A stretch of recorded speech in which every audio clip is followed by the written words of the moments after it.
ready, everybody. He's about to do something stupid. Well, I'm sorry to disappoint you, gentlemen, but you seem to have me confused with a character in a fictional show. Now, if you'll excuse me, my fondue is just about...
Get ready, everybody.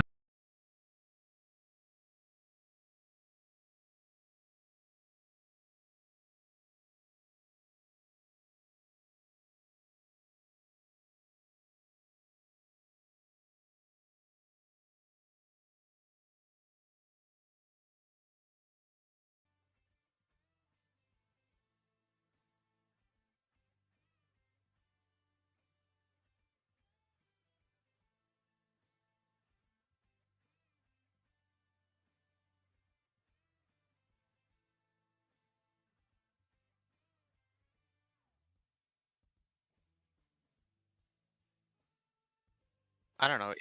Is it weird? Oh.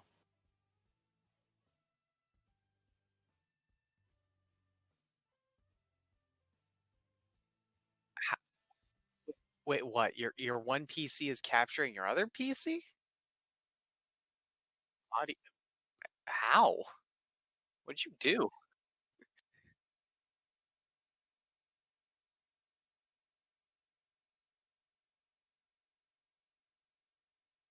Careful you don't get Elgato. That's the term Achievement Hunter uses whenever the Elgato loses their audio or their video. They got Elgato.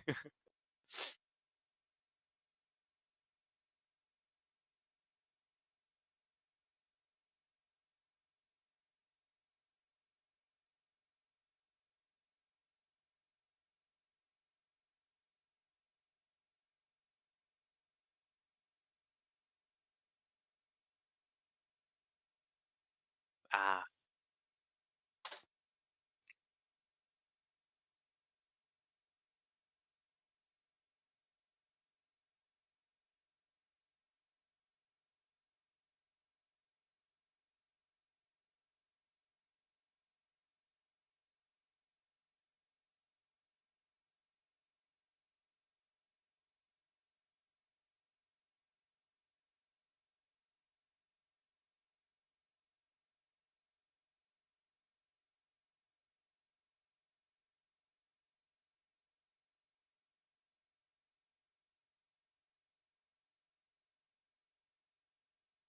Hey, Liv, can you hold on a second? I'm going to wait. I'm going to mute you in the call, and then you just talk, and then I'm gonna see if I can hear you on stream because I wasn't getting an echo.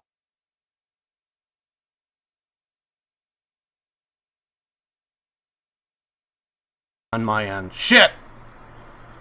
Yeah, I was muted on my end. That's what happened. Okay. Well, Okay. there's one fuck up. It's weird. I was curious because I was looking at Again, I got like a million different things going on. That's where the screw up is. So it's funny because you could hear me. I could hear myself. Yeah, so the stream could hear you perfectly, but they cannot hear me at all entirely. Caught my eye because I muted myself. And when you have it muted in like on Chrome, it shows the speaker with the line through it, indicating that there's audio playing, but there's no sound because you muted it. But that wasn't there, and your Discord icon was glowing on the picture, so I unmuted it, and I didn't hear your voice on this stream. I'm so glad I caught that. Dude, that's why you need to have I need to have a viewer in chat, so that way, you know, if something happens, you know, we could catch it like this. Also, I captured the wrong scene here. So, backtracking. Yeah, there's just something I want to show Dark, and I just kind of have to do it awkwardly. Okay. So, it was something I noticed when I was setting up everything. Okay, so right now you could see my OBS. I want to try and do this in real time. So you can see my OBS right now. I can see it. Yep.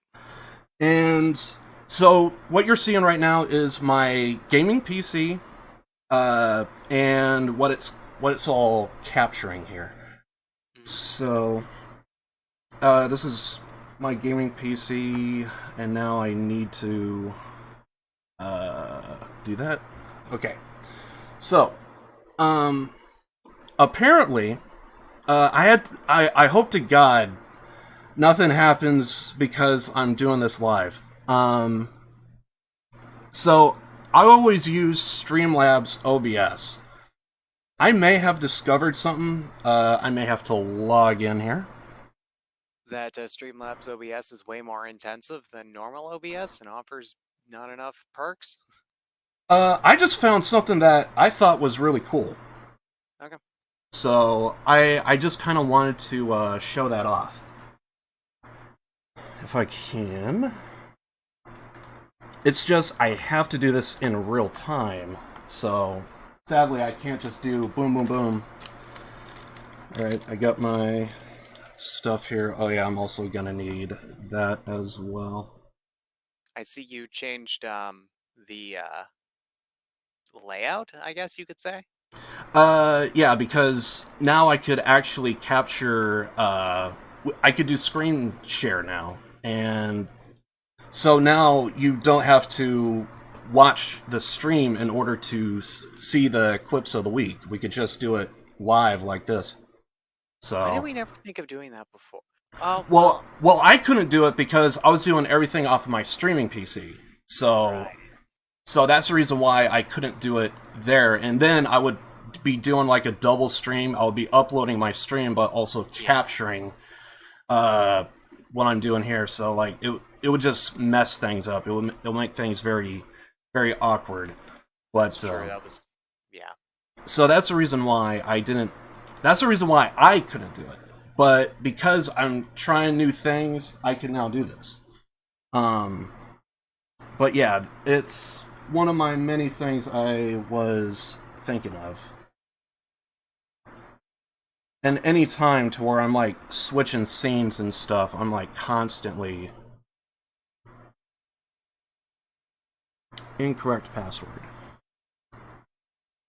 Of course. Why didn't I think of that?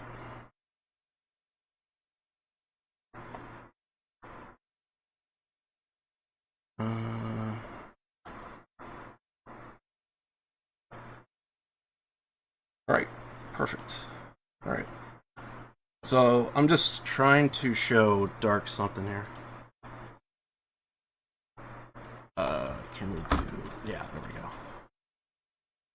Alright, so I think all I just got to do is just authorize this. But now if you saw the scene, I had nothing. Watch this.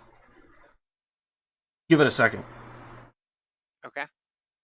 Ah, crap, it didn't do it. Hold on. Ah, crap, yeah, it didn't do it. Oh, wait, there it is.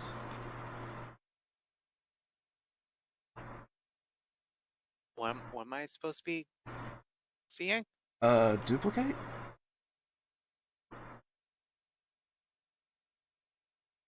Should load in. Ah, crap, it's not doing it. Apparently, all my scenes loaded in OBS. But I think because I'm streaming, that's the reason why it's not working. Oh, man. Entirely possible, yeah.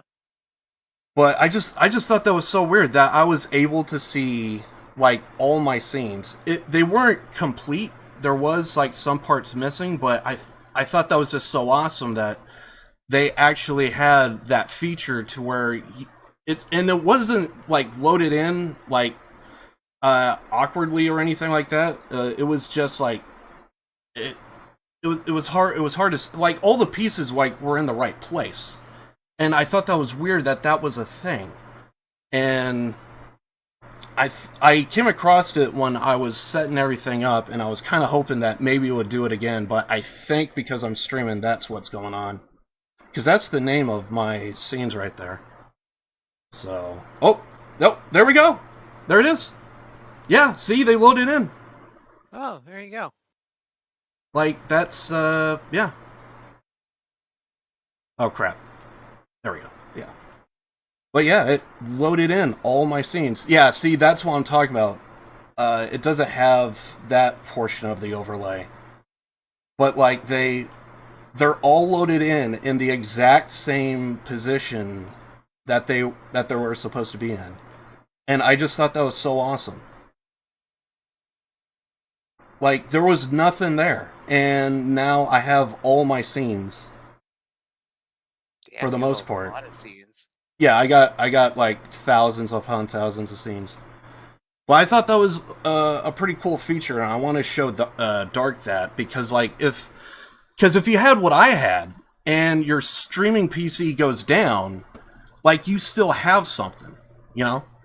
And I just kind of thought that was cool, and I kind of wanted to show Dark that because there was nothing there, and you basically get everything. But sadly, that also screwed up my other PC over here, I think, maybe. But yeah. Or no, it's fine. It's fine. But yeah, that was just something I kind of wanted to show Dark. And of course, I always do love this one particular feature with OBS. Because on top of that, with Streamlabs, I need to find my right scene. There we go. Pop that out. So now you're seeing my actual streaming PC right now. So this is what my streaming PC is capturing. Let's go ahead and pop this out. So right now, okay, we're hanging around like 50-60%. And this is just another reason why. If you have a crap PC, if you just go into performance mode, like, my CPU immediately drops. I love performance mode if you ever have, like, crap PCs. But yeah, it was... My CPU usage was at like 50%, now it's at like 30%. So it almost like cut it in half, and those two reasons alone, I just kind of thought that was like pretty cool that they have like those kind of type of features. But anyway, those are just a couple of things I just kind of wanted to show Dark. But yeah. Anyway, now on to the real thing. Games, streams, and what have you. Have you been up to anything with any kind of type of like updates or anything like that that really surprised you? Gaming wise? Yeah, any updates or any kind of type of stuff? Sure. Yeah, there's what just came out? Like, I think actually, yeah, just today the final update for Terraria came out. Oh yeah, I think I saw a couple of streamers streaming it. So yeah, that was 1.4, I think. I'm trying to see if they put a number. I don't see a number in the immediate updates, but it's the final one they're doing. Apparently adds, what does it say here? Let's scroll up. That's for mods. For new from new ways to play the game to over 1,000 new items to find and craft, to new bosses to challenge, and even a full pass review of all content of the game for balance, graphic quality, and mechanics. Truly, Journey's End has something for everyone. So yeah, complete like their final, like, this is Terraria, this is our final envisioning of the game. Yeah, that's really cool. Yeah, that means I'm gonna have to do Terraria at some point. Well, I have to stream at some point. Yeah, same. Now that I got everything up and running, which I'm probably gonna do a stream tonight, which is kind of a lead into one of the games that I didn't think I was gonna ever say this game again in terms of like a new update. Well, a new game. Tony Hawk Pro Skater 1 and 2 is being remade. That's kind of awesome. I'm a huge fan of Tony Hawk, so that came out of left field. I did not think I was going to say that name ever again. The Tony Hawk series has, not necessarily new, but it's going to have like updated graphics. It's coming to Xbox, PlayStation 4, and PC. Sadly, it's going to be Epic release first. Sadly, but speaking of Epic, GTA 5 Ultimate, or no, yes, or like a bunch of stuff with GTA 5 yes, is on Epic, and I'm like, it's free. Requires 2-step authentication, but the amount of content it gives you. Oh, absolutely, absolutely. Great. Also, speaking of which. So quick, because we're on the topic of Epic.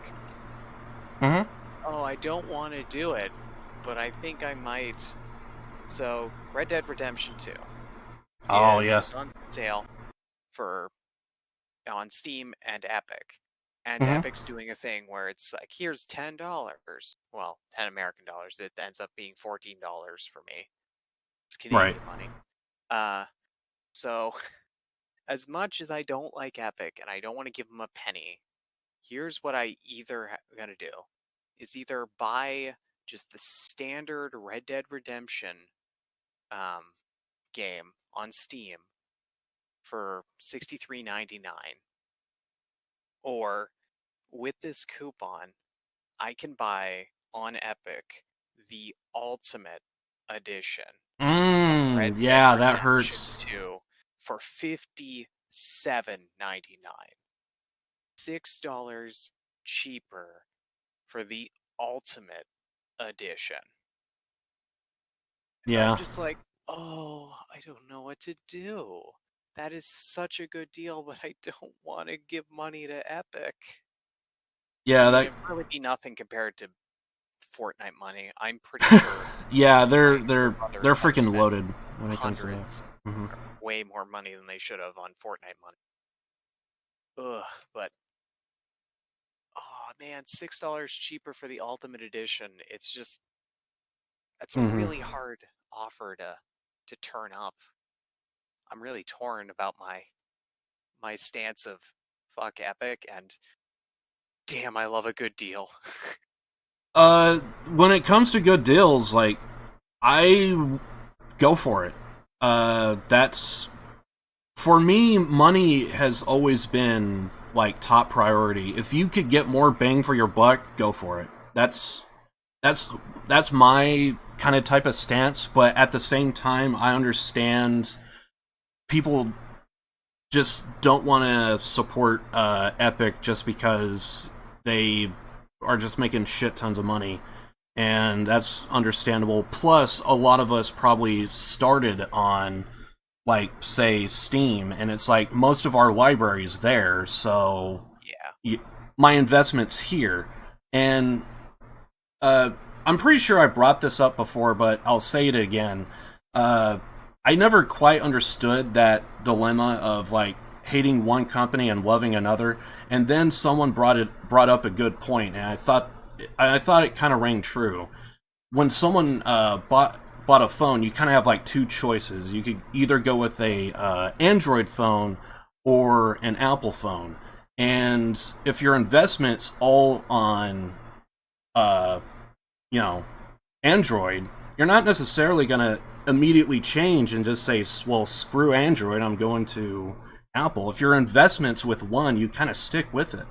So, like Xbox or PlayStation or console and PC, those sorts of camp. So, yeah, it's understandable if you don't want to give a dime. I completely understand that, but yeah, whenever there is a good deal, I always go for it. I don't have enough experience with playing. Or at least playing any huge games on the Epic Game Launcher. I don't know. See, the thing is, I know if I play it on Steam, there'll be some degree of reliability because I play all my games on Steam and they're all fine.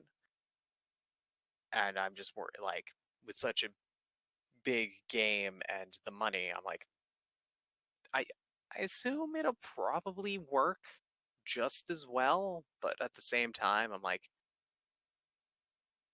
not as familiar with the platform. I don't know. Maybe I'll bite the bullet and get it because that's a deal that's freaking incredibly insane. Can you play with people? Well, I guess the online mode wouldn't matter which.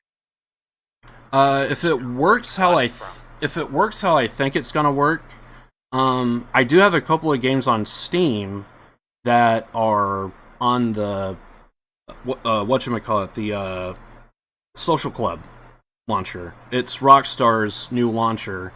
Chances are you're just gonna have to download Rockstar's launcher, and you're just gonna have to link the accounts is all you're just gonna have to do, and you need to have both of them open in order to play the game. I think that's what's gonna happen, because that's how it is with me in Steam, because I have some games on Steam that are Rockstar, and apparently they really want to try and get this Social Club launcher to work, and that's just kind of the deal.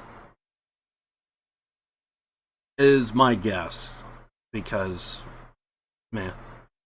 Yeah, and I guess I'm thinking more along the lines of, well, it's not like Xbox and PlayStation where they're different servers. I guess it'd still be whether it's on, you buy it from Rockstar, from Steam, or from Epic. As far as I'm aware, those would all go to the Rockstar servers. Yeah, I think so. I don't think it would be really different. No, just not really. Where you get it. Or if you got a hard copy. I don't know if there is a PC hard copy of Red Dead Redemption 2. I got a hard copy of GTA 5, so... Yeah, but GTA 5 was released forever ago. It was. It's like a... Like, it's Skyrim old, right? Like... Goddamn, it's like years? 2013, I think? 7 years. 7 years. Yeah, I think it's something like 2013 is when it released, and then I think like a couple months or a year after, that's when the online picked up.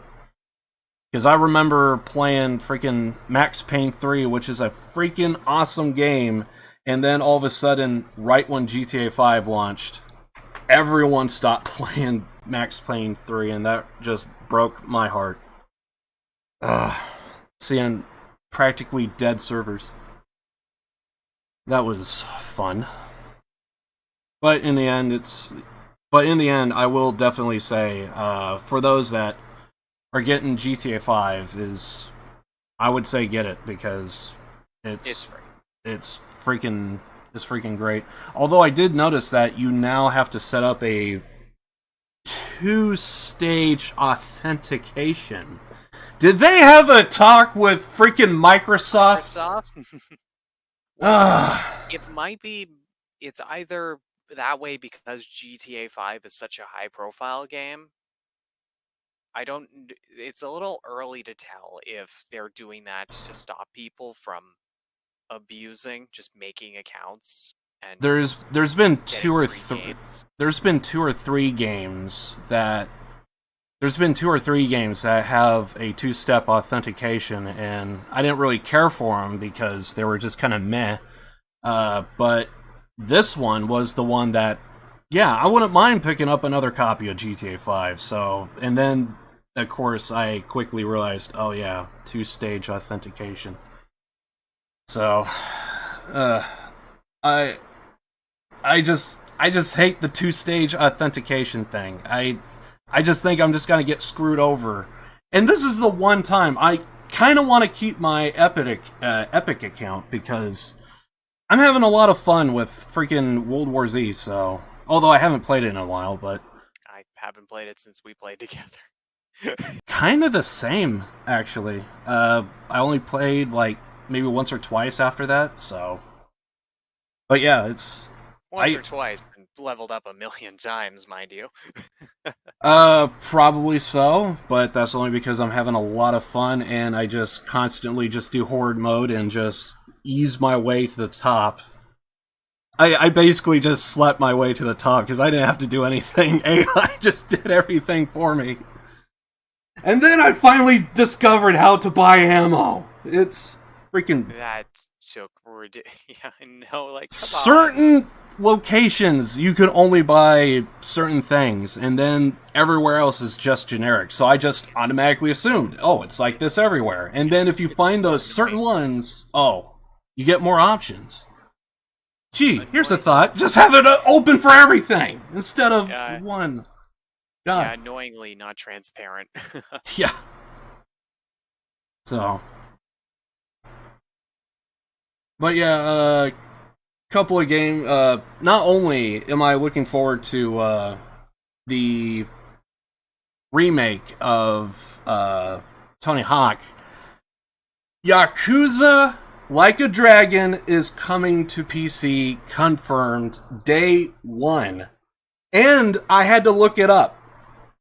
My prediction came half true. I thought that RGG Studios was going to release on Switch because everything is releasing on Switch. So I thought maybe Yakuza might do the same. I guess their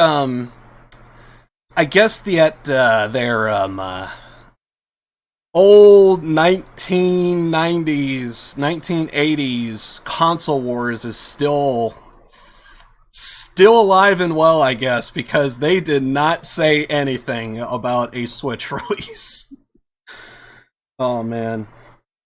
I wouldn't be surprised if that's the whole reason why Sega said, nope, we ain't releasing to the Switch. Screw freaking goddamn Nintendo and their Switch. But yeah, it's confirmed. Yakuza Like a Dragon would have been 7 in the series, so I just find it odd. So we go up to 0, 1, and 2, and we just skip right to 7. So what about the other 4? Are we not getting them?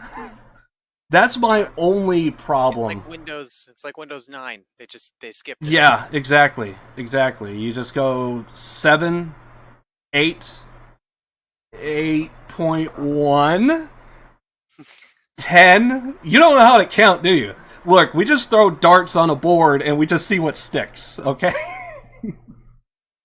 But yeah, it's so apparently for the PC, I don't know what's gonna become of Yakuza 3, 4, 5, and 6, but we're going right to 7, and that's fine with me. I just hope to God there's no freaking cameos or like people from like previous Yakuzas, because I'm not gonna get the reference. And I'm sure to a Yakuza fan, it's gonna be like, oh, it's this guy. And it's like with me, I'm just gonna be like deadpan. Who the hell is this? Why should I care? I'm gonna hate if that happens. So then I'm going to have to eventually, when they release 3, 4, 5, and 6, I'm gonna have to play one of those, and then I will be able to mark out, oh, it's the guy from Yakuza 7. Okay, great. So, but anyway, I heard that, and I just had a fucking blast. That was biggest news of all. I mean, I thought I would have took the Tony Hawk thing, but Yakuza 2, I mean, okay, slow down 2019. You're going into like multiple different directions. Everyone could die. Everyone's got to stay home. We get new games. We got more games. Oh shit! Calm down. It's too extremes. I can't handle it. So, dude, you even forgot what year it was. You said it was 2019. 2020. Shit. Yeah, I know. You know what? It's actually just tacking on to 2019. Which one really started and which one really ended? I know, right? It's a leap year. Yeah, it's a leap year. Who cares? We just skipped the year. We refresh in 2021. That's the real new start of the decade. 2021. Let's forget what happened in 2020. Except for the end, though, because in September, like, Jesus Christ, Yakuza Like a Dragon does not have a release date. They do say towards the end of the year, so it's gonna be fourth quarter.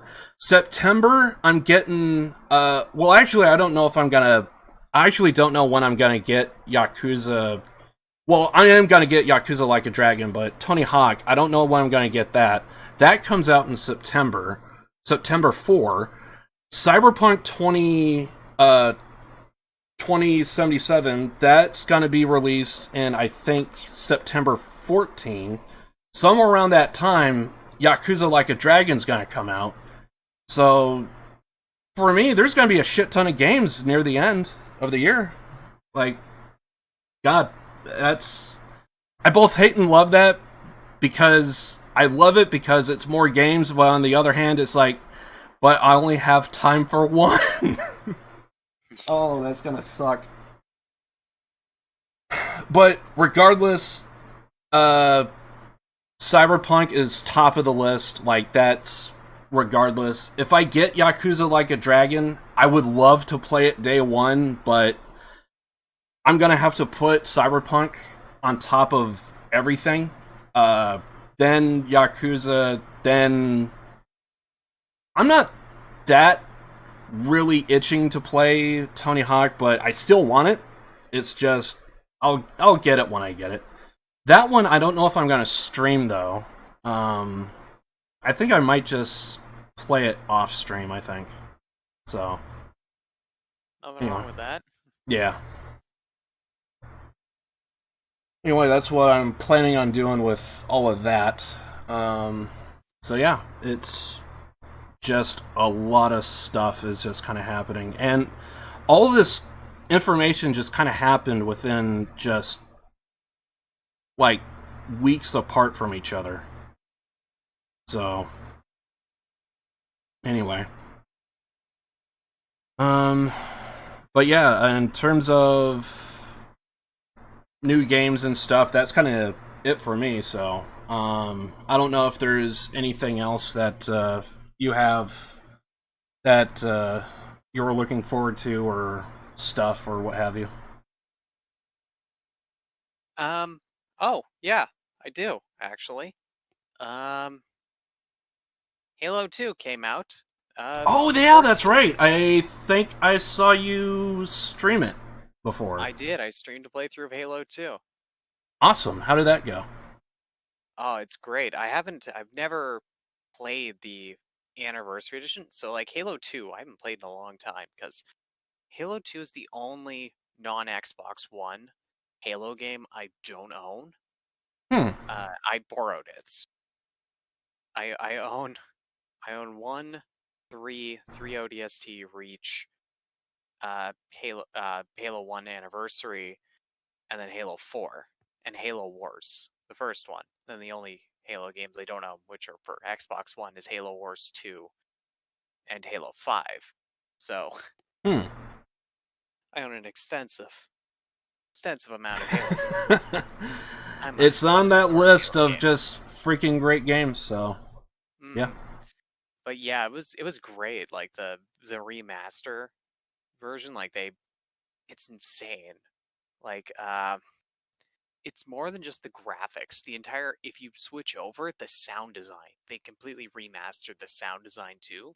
So you could be playing with some sounds, like you'd be firing a gun in old and switch it over to new, and the noise will be completely different. Wow. Like that's what caught me. Also, unlike in Halo Anniversary, if you hit tab in the middle of a cutscene, it switches to the original cutscene. Oh, and, so okay. That's why it's funny. Like there's a little bit of, sometimes there'll be black space that happens after you're done when watching the Anniversary cutscenes, because some of them are actually faster moving than the original, so the original's still playing. But I never knew that. There was just this weird, like, 10 seconds of nothing before the game loaded in. And that's because the original cutscene was still playing, but I was not watching that. So that was something I only discovered because of an achievement where you needed to watch one of the cutscenes in the old version. So that's super interesting. I only have two grievances with the game, which is really good. One, I hate that they used, in the Anniversary Edition, they used the Warthog model from Halo 4 and 5, which is, I don't like at all that they used the 4 and 5 model, because canonically 4 and 5 are after the Human Covenant War, and basically the entire aesthetic of the UNSC changes. So having a vehicle that is aesthetically different than everything else, I'm just like, it's not in the same aesthetic as the rest of what everything's supposed to be. You can't just pop that in there. And then the second one was Miranda Keyes' face. As my friend put it, she looks like she's 27. Yeah, my friend put it, she looks like a 40-year-old smoker. Okay. That's how he put it.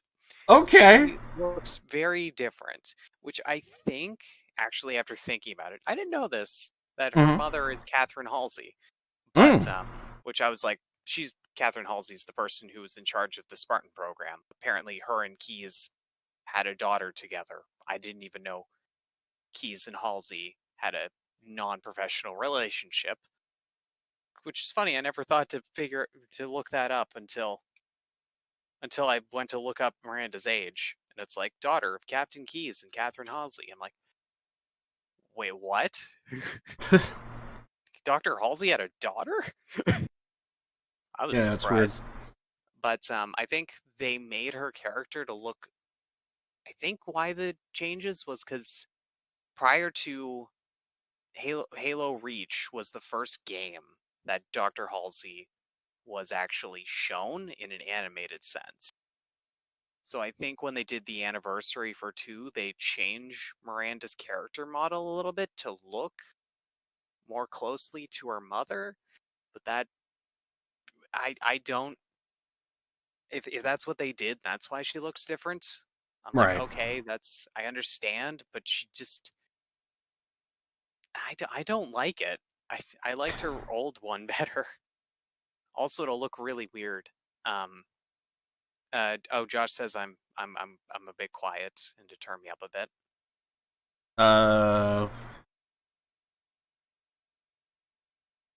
Okay, you're turned up all the way on my end. I could turn this up, but I don't know how much is, like, too much. I don't know either. Hopefully that's better. Where was I? Miranda Keys. Where was I on that line of thought? Shoot. Let's talk about the character design.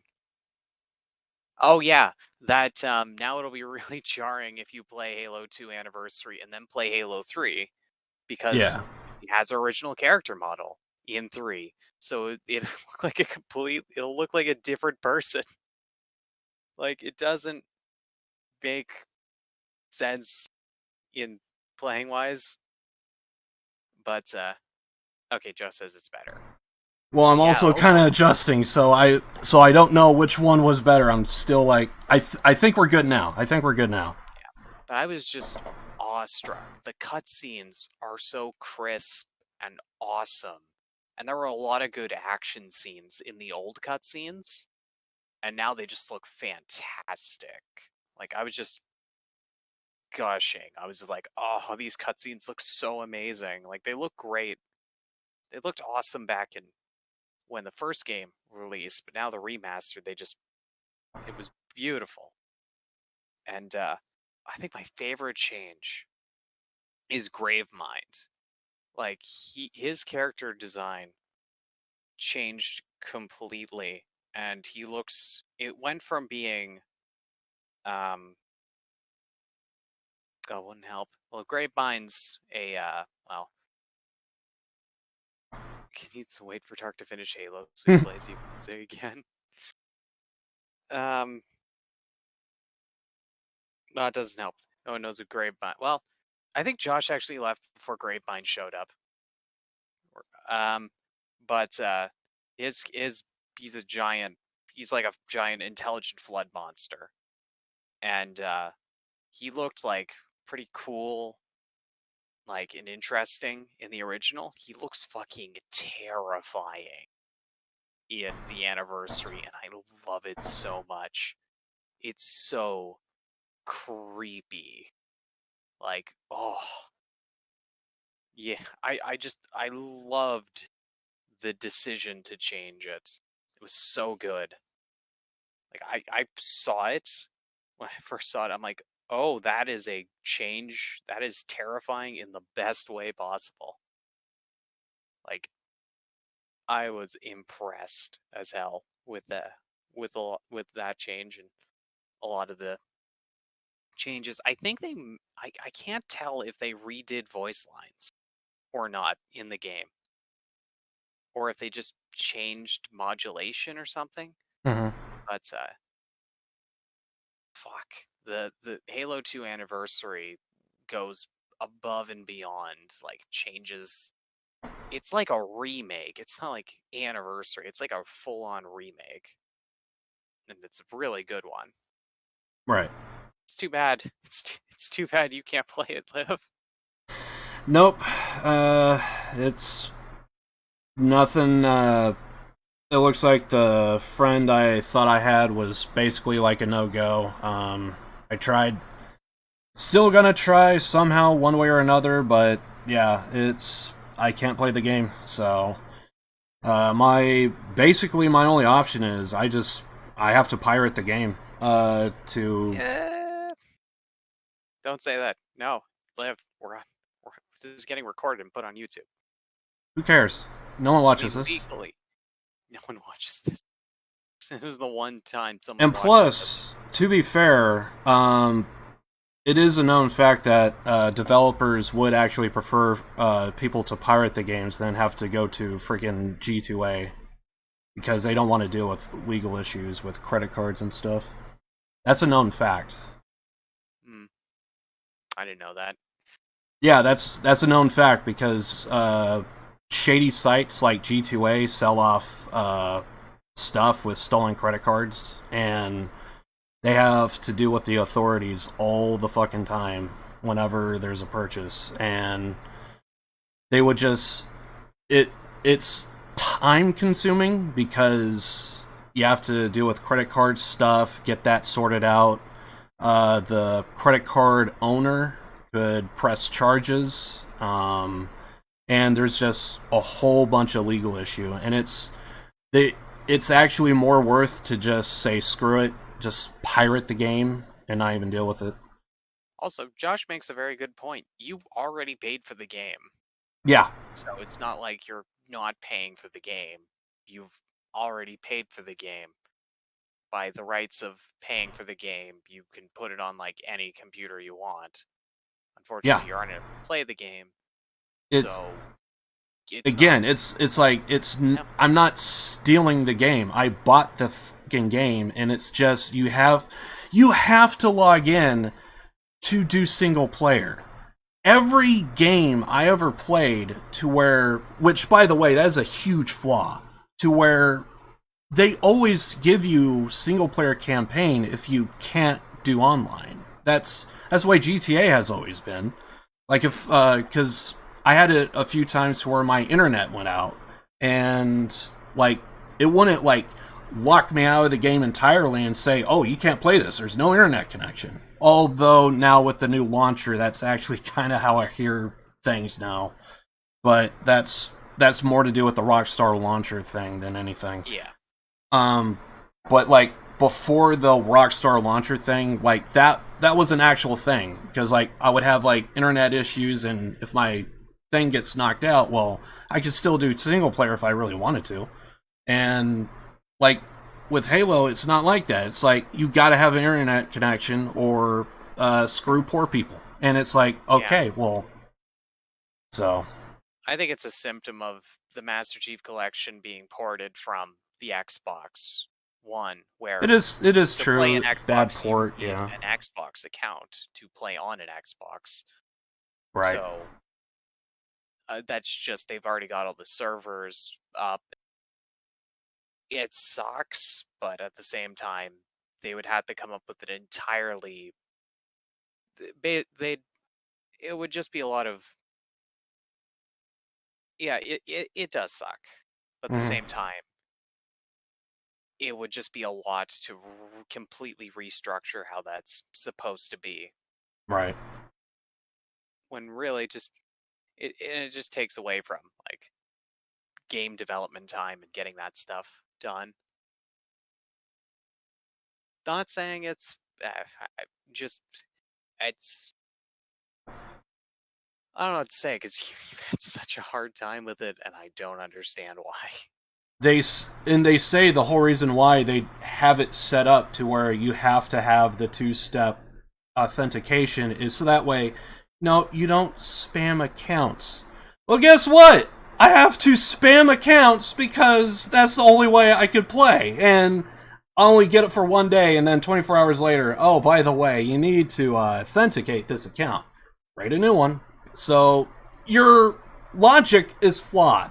Just saying. Yes. I'm not saying it's perfect. Yeah. Did you ever try and contact Microsoft support? I contacted them somewhat, but I don't know if it was actually support, but yeah, that is an option I can do. I mean, if you were to do that, I would suggest with whatever your original account was, not one of the ones you made after. Just try and get your original account. Yeah, that's basically my game plan. If I can get it to work, it's gonna be whatever the original account is. So, yep, that's the game plan. But of course, I'm not seeing any ways of like getting a phone at the moment, so just it's a wait and see kind of type of thing. So instead of like saying, well, we'll see what happens next week, it's just much easier to say Halo's on permanent hold until I say otherwise. That's basically it. Well, there are apps which give you like free apps that give you like a free temporary phone number. I'm just saying that's the thing. You mean like a Wi-Fi number? Yeah, like a Wi-Fi number, but you can actually, like a real phone, can text that number. Like you could call and text a real phone from that app number. It's just if you don't use that app number for X amount of time, you lose it, and then someone else can grab it. Because the only thing I could find, and I do have it, is a Wi-Fi, and I could receive texts, I can call places.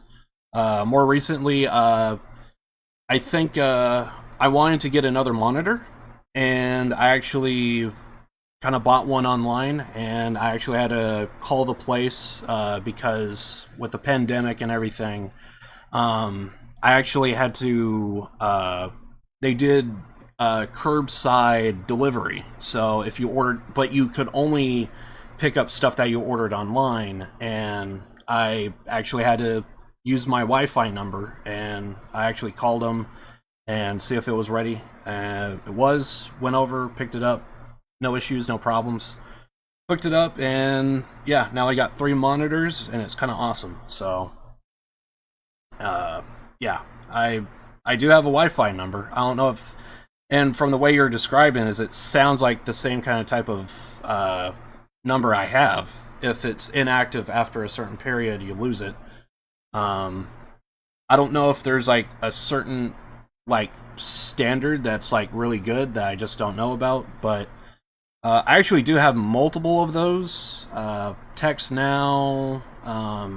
My standard is, I think, TalkTone, I think, is my standard I'm going with. So yeah, I don't know if those are the same as to what you're talking about, but... I think they're they sound the same as to what I'm talking about, so yeah, I don't see those act like a normal phone number, so I don't see why... Yeah, and I use those, and I think I also recently bought something at a store, and it was one of those things to where it's like, oh, we need to know a phone number in order to complete the purchase or something. And I guess it's like to receive discounts or something, or it's just to have a number so that way they could like spam you with ads or what have you. And I, again, gave them the number of the Wi-Fi, and they said it's not listed, so... I don't know if there's a difference between, like, a Wi-Fi signal or, like, from a SIM card, because, obviously, Wi-Fis don't need a SIM card in order to make a call, so... That'd be the thing, is, with one of those numbers that anyone can have, of course, that number wouldn't be listed, because that would mean that's a permanent number. For someone, and you own that number, but you wouldn't own that number with that. I don't know. Yeah, until I hear otherwise of options, I mean, any suggestions will help, so if anyone knows anything of that could potentially help, I'm all ears. You know what Go would be ahead. a radical solution? There's this new thing called Steam, Remote Play? What if, crazy idea, because I just end up watching you play the game anyway, right? Right. If you're in a Discord call, and I had the game loaded up, and had it capturing to the Discord, and then had a Remote Play on, and gave control of the game to you, and then you just streamed capturing the capture I was sending you on Discord, and then you just play the game on my computer from where you are. I see where you're going with. That is a possibility. I don't know if that would work. That sounds overcomplicated. It might work. There will be... Yeah, there would be lag, though, wouldn't there? There will be lag. There would be input lag as well.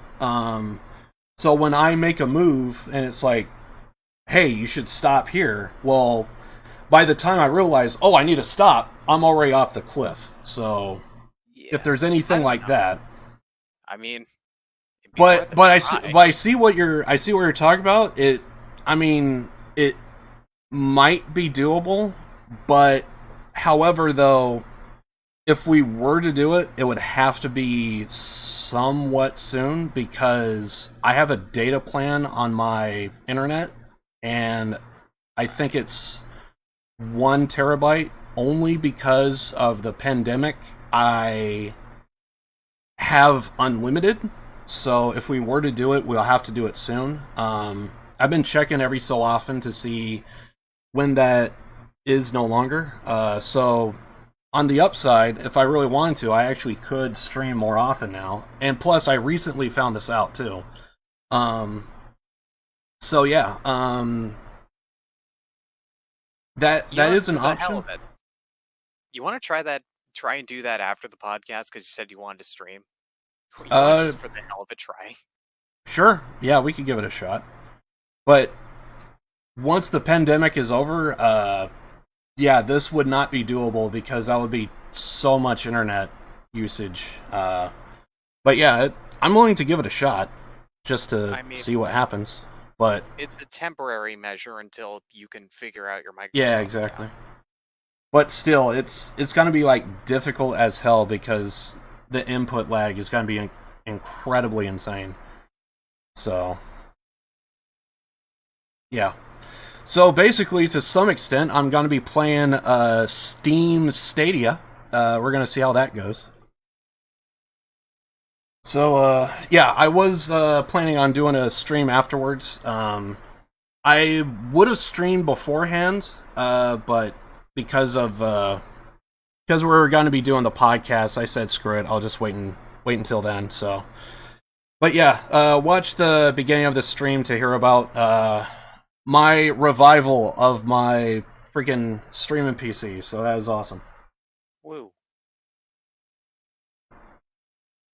And yeah, we're pretty much at the hour, so I guess we could move over to some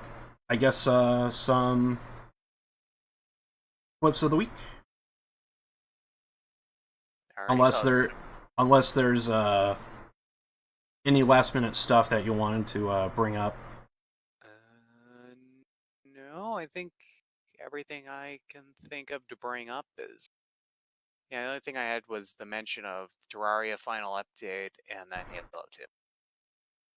Yeah, for those that are just joining us, I did mention about Yakuza Like a Dragon. I also mentioned Tony Hawk. I did not think I was gonna ever say that name ever again. Tony Hawk is remaking Tony Hawk Pro Skater 1 and 2.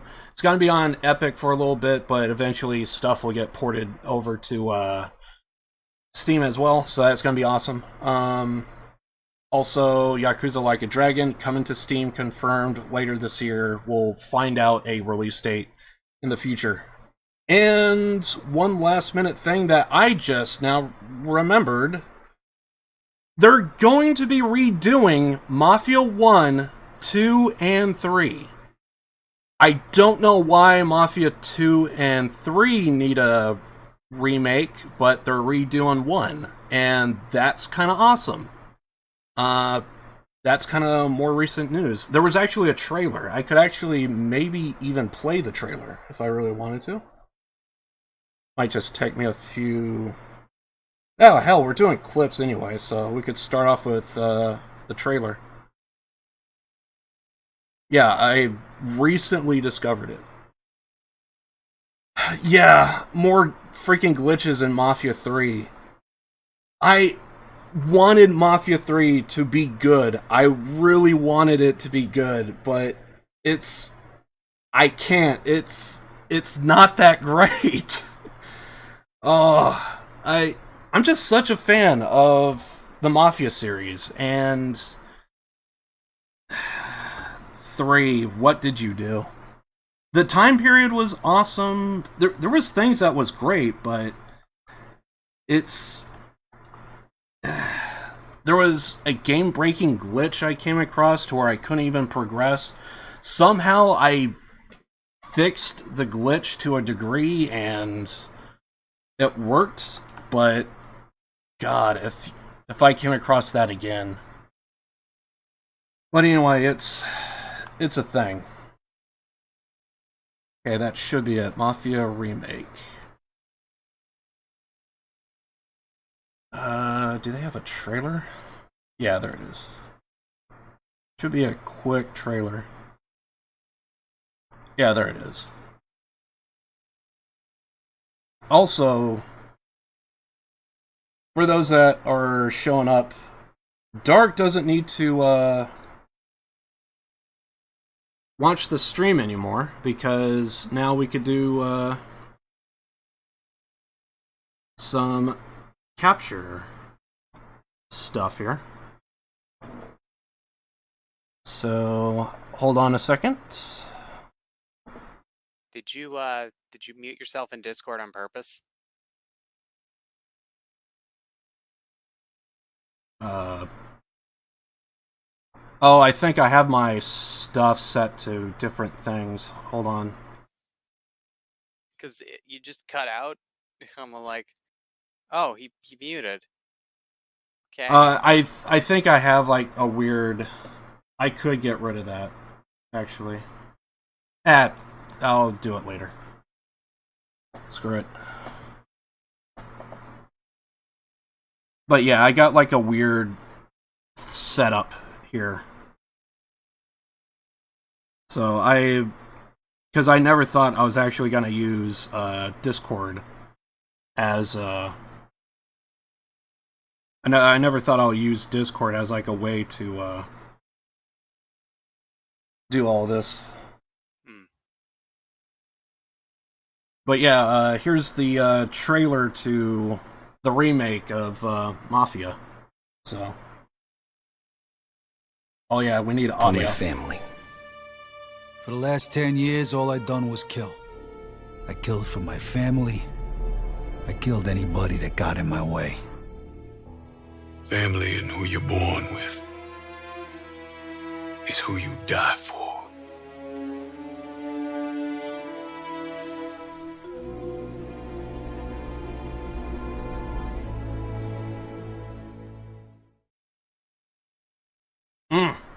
I like it. It's a little teaser, but that's enough. Now just inject it into my veins. That's all you got to do. Yeah, I'm not familiar with the Mafia series. It's not a series I know really anything about. Yeah,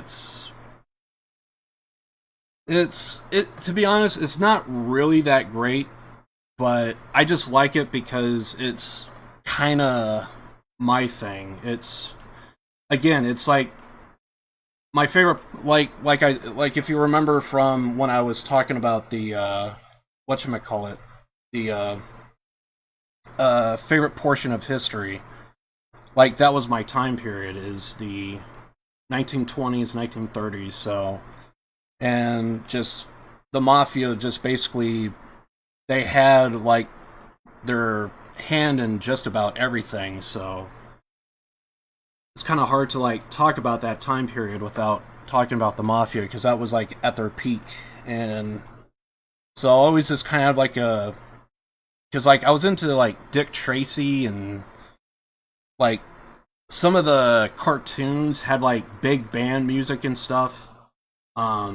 So I was always into like the time period and stuff, and this is like one way I could like see that time period by just playing some of my favorite games. And yes, Josh, it is one of the reasons why I play Yakuza, because it's the Japanese Mafia, close enough, and I could dig that. Yeah, I mean the Yakuza existed apparently way before, like a long time ago. Well, to be fair, the term Yakuza, I guess. Well, to be fair, the Yakuza do one of their ways of trying to get more people to join the Yakuza is samurais is a big thing in Japan. So yeah, the Yakuza emerged in 1603. So the Yakuza, they create this idea that, oh, we are descendants of this particular samurai dynasty. I don't know what they call their like groups and stuff, but no, I read that wrong. But yeah, they would do that sort of stuff to try and gain some kind of type of popularity amongst younger audiences. And I thought it was funny when I first heard about it, but it also taught me how much it kind of rings true. I actually know a pro wrestler. She actually grew up thinking that the samurais were still active to this day, and she, as a kid, always wanted to become a samurai. And then when she heard that they were deactive, became immediately depressed. And she was a pro wrestler, and it's like, she's good. She's Meiji Restoration, yeah. But I thought that was a little funny thing, though, right? I don't think Japan's gotten rid of the Emperor. He's still around, right? Maybe he's probably still around. I mean, I know they didn't get rid of him after the Second World War. I think he's the current. Oh yeah, the current emperor is His Majesty Emperor Naruhito.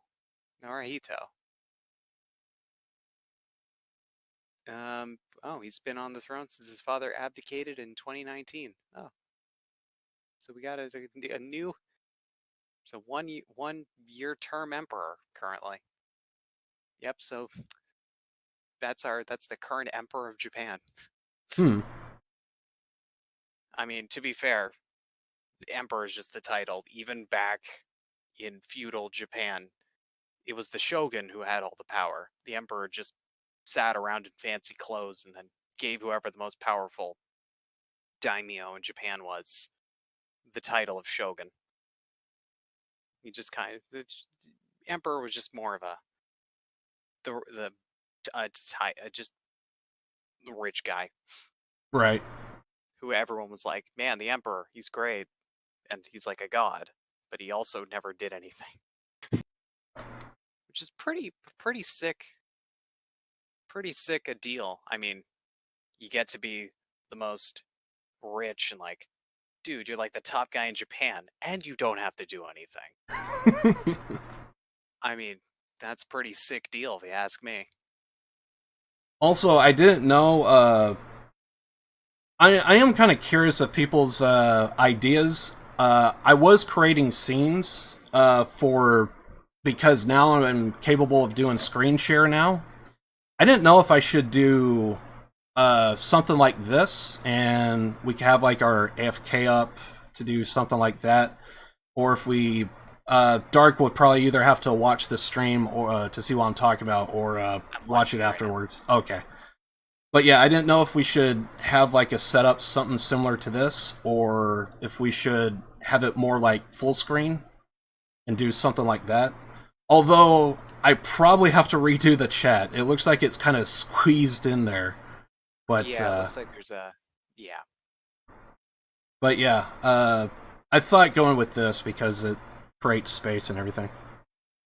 So, but anyway, yeah, I got my first clip here. So basically, I remember seeing this live, and I just thought it was funny. Look at small me over there. I know, right? So basically, what happened here is Josh, or excuse me, not Josh. Grims and Anthony is two people you're going to be hearing. They were doing a Realm Royale tournament. This was back when Realm Royale was like big and popular, and they managed to do like this tournament. And I remember I saw this live, and I just thought this was, yeah, I'm sorry, I screwed up, because I was just talking about you, and now I'm switching over to the thing. I'm sorry, I screwed up. But anyway, but yeah, this is Grims and Anthony. They were doing a Realm Royale tournament, and I just thought this was funny. This is one of the reasons why I kind of like watch Grims, is because sometimes the banter between Grims and Anthony is very comical, and this is just an idea of like just kind of what they do, and I just thought it was funny. I wanted to share it with you guys. So, are you still awake? Yeah, I'm doing my little shoutcast here. It's great. Oh, okay. You're shoutcasting the two guys that are sitting in the corner? Yep, shoutcasting. Yep. Amazing plays. Sony watching the right flank. Overpowered watching the wooden wall.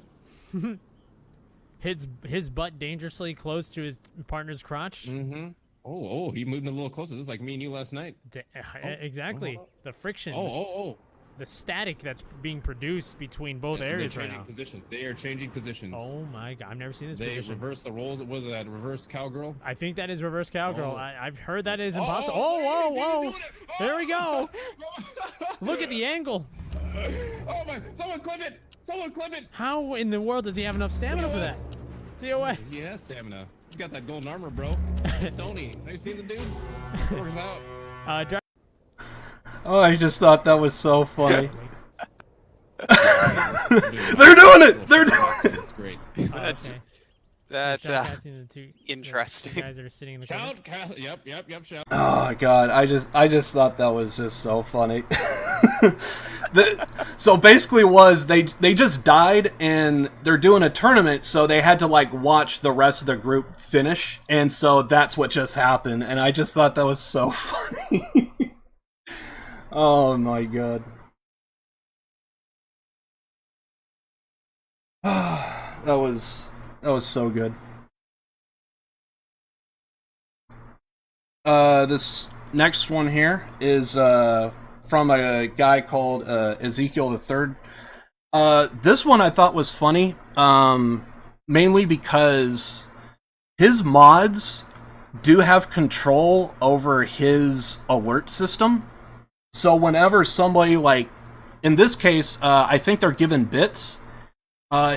So the thing about Ezekiel the Third, he kind of plays like old games. That's kind of like a thing, and he actually does get a lot of viewers because he even streams like him trying to set up. Because sometimes he has to get like a virtual machine in order to play. Like Windows 97 or Windows 98 or something like that. And so there's like a lot of trial and error. Well, I'm not getting sound. How do we get sound? So he like looks up like a bunch of videos and stuff. And what's funny here is his mods decided to do a little trick because he's using headphones. I heard this without headphones. I didn't hear it. And I think with headphones, I did kind of hear something. There was this certain crackle that he kept getting in this game. It just would never go away. They finally fixed it. And then, here's what his mods did. Crackle free?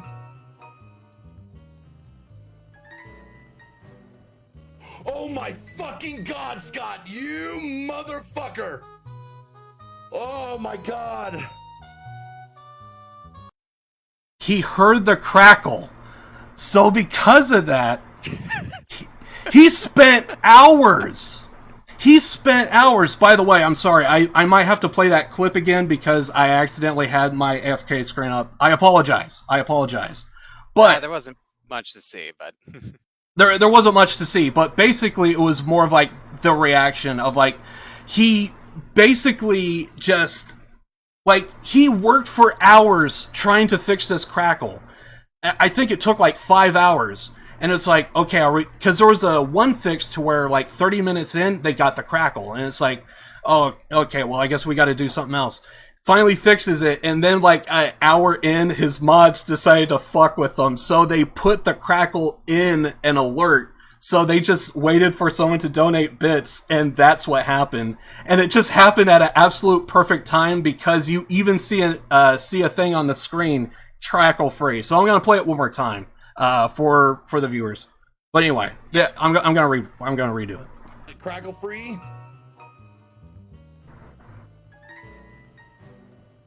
Oh my fucking god, Scott! You motherfucker! Oh my god! But I just thought that was so funny. And it's funny because he even calls out one of his mods, Scott, you motherfucker. Yep, that sounds like something my mods would do. Yep. Anyway, it's funny. It's funny. This next one is me. I was playing GTA 4. I was just trying to do stuff funny, and you know those moments to where you make your own fun? I need no explanation. This is just me creating my own fun. Here we go. Get in the freaking car, goddammit. Wait, there's money out there. I better grab that. Hold on. Ah! No! No! Hold on, there's a guy in a moped. We're taking it. You get off. I'm telling you. No! I'm out of here. Let's go. Let's fight the law. Let's fight the law. Hold on, there's another $1. I need to pick that up. Hold on. Hold on. Ah! I need to get the fuck out of it. What the? No. No. Oh, I'm getting out of here. Oh God. No. No. I'm gonna win. I'm gonna win. Yes. Yes. Win for the establishment. I'm gonna get the win. Ah! You could just tell how old that was because I could hear my crappy shit freaking goddamn microphone from way back when. I was hoping that was the microphone. I was like, I'm hoping that's the microphone from the clip. Yeah, my old headset mic. I didn't like it one bit, but it's all I had at the time.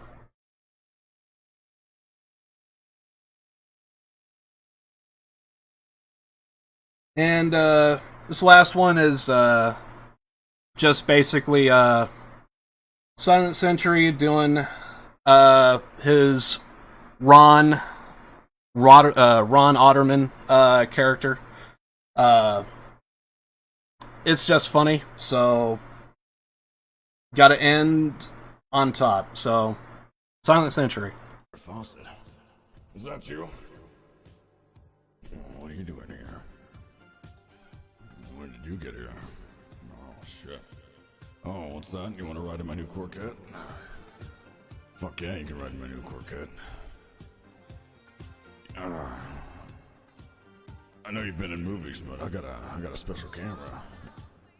It's the motel if you want to check it out. Oh shit. What's that? You don't want any of the sweet talk? You just want to get straight to it. Oh, I see how it is. I see how it is. You just want to get straight to it. Okay. All right. Hell yeah. We can do that. Oh, shit, you dirty thing. Farrah Fawcett. Farrah Fawcett.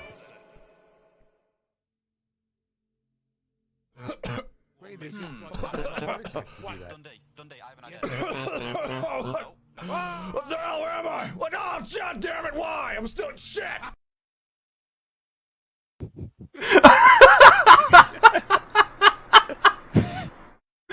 Oh my god. Oh, so he was bagged the whole time.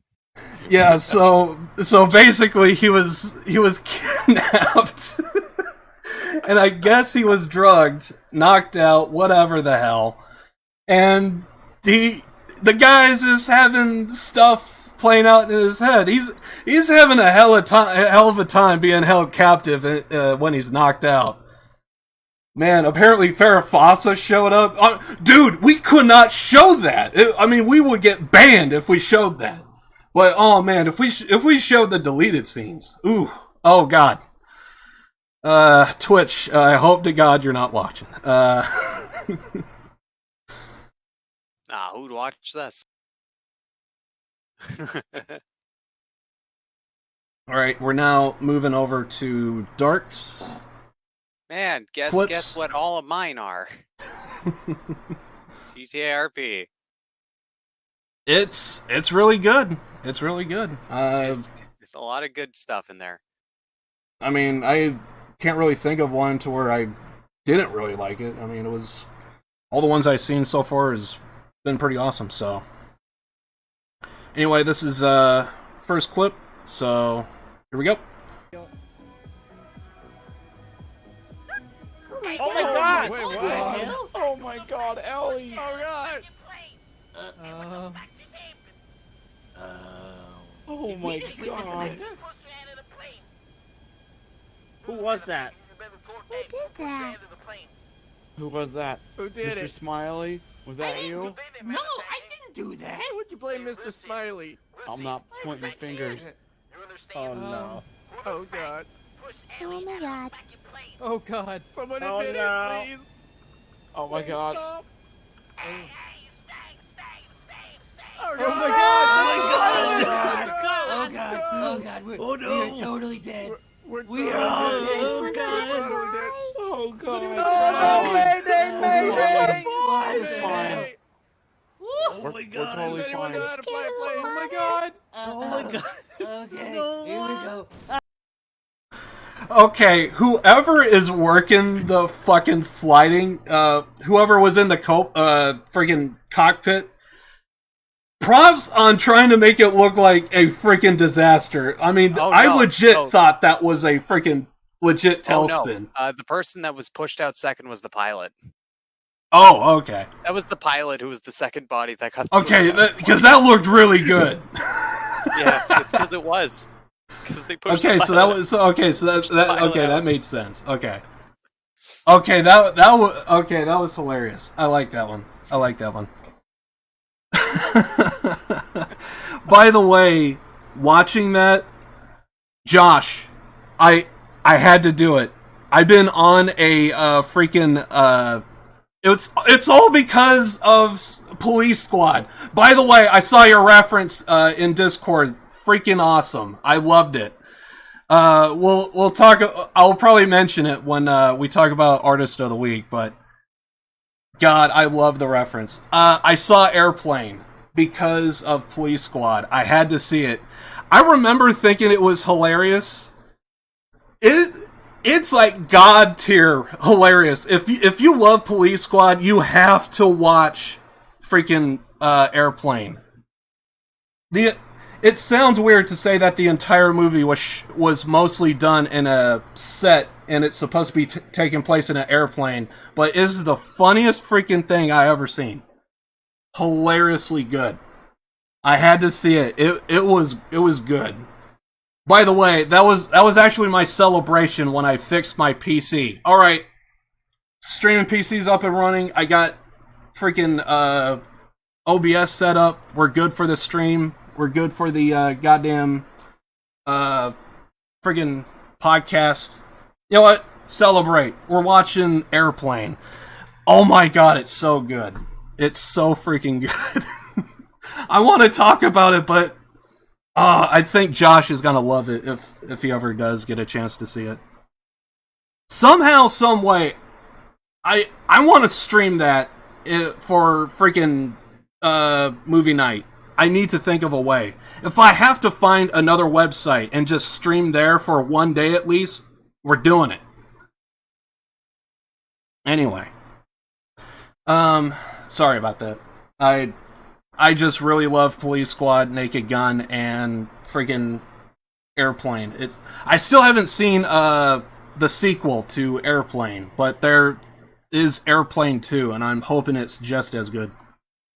But anyway. So this is Dark's second one here. Yep. More Nikita's Tessa Lamb. Oh, okay. So you at least seen that clip?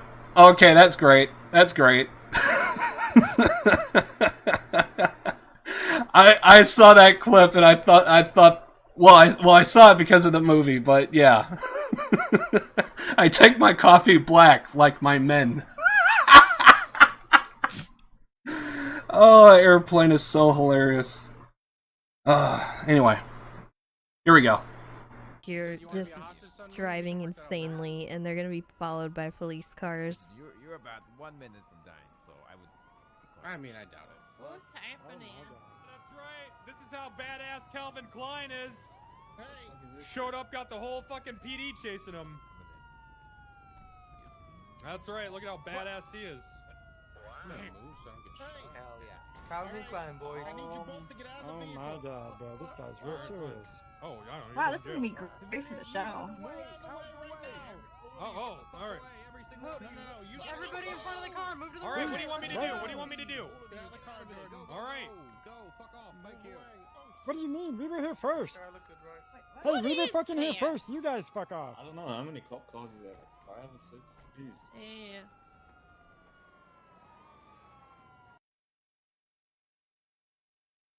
Oh, that is great. I think that's every single. I think that's the entire PD. Or Oh, damn. I'm trying to remember how many cops they usually have on the server at one time, but there were like 2 cops in like almost every single one of those vehicles. So I imagine that's about like all of them. Just the entire freaking LSPD. This next one, I don't know if I played this. I don't know if this was if I've shown this one before, but I threw it on there anyway. Yeah, I'm kind of like that with my clips. I keep thinking, did I play this one or not? But yeah, I get that same thing. All right, here we go. 1, 2, 3. All right. We're gonna make sure he's safe. We're gonna make sure you're safe.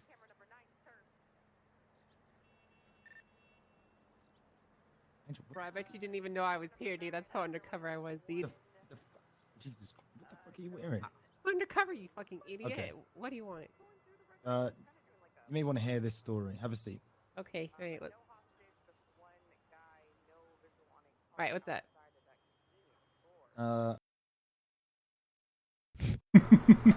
It's also so funny because it's such a serious moment because that was the day Tessa, her father got kidnapped. Oh. So she's talking with Casey there, the one cop, and her father's also a cop. So it's like such a serious conversation that freaking Angel shows up. Freaking yeah, look at me undercover. It's just like like a God cricket damn when it. you open the door Yeah. and then they're like, Sorry, I'm just trying to get the very beginning here. By the way, if there is anyone like having to like refresh the stream or anything, just let me know. I could usually wait for you guys. For anyone that is watching the stream. Because I do know, like, sometimes you get, like, those freaking ads rolling, and you just have to wait for the freaking ad to stop, so. Yeah. I always hate that. Anyway. We have, you have Ashlyn and her character Brenda, who apparently is now a police officer. Apparently, she's gone a long way from being just the receptionist at the hospital. Now she's apparently a cop. Oh, damn. She got freaking promoted. Oh, yeah. So that... Okay, so that's how Josh is getting around it? Okay, you're watching on YouTube? Oh, well, there you go. Yeah, just chat on Twitch, watch on YouTube. Alright, here we go. Next clip. it's like a cricket when you open the door and then they're like, what the fuck? And then you try to grab it, but you don't want to like hurt it, and you're like picking it up with your fingers and you're putting your hand in front of it, being like, jump in my hands, cricket. And then it doesn't jump in your hands, so like you try to slowly push it onto your palms, and then you're holding it and it's like jumping inside your palms, and it's like your hands are closed. It's like and it's like moving everywhere, and you're like, I don't want to hurt you, I don't want to hurt you. And then you throw it in the grass. Except I didn't throw it in the grass. It shot at me. The cricket shot at me with a scorpion. Exactly, and I don't think the cricket was trying to murder you. I think it was just Yeah, it's just like that, except it shot me. It's like that, except with a gun. Oh, man.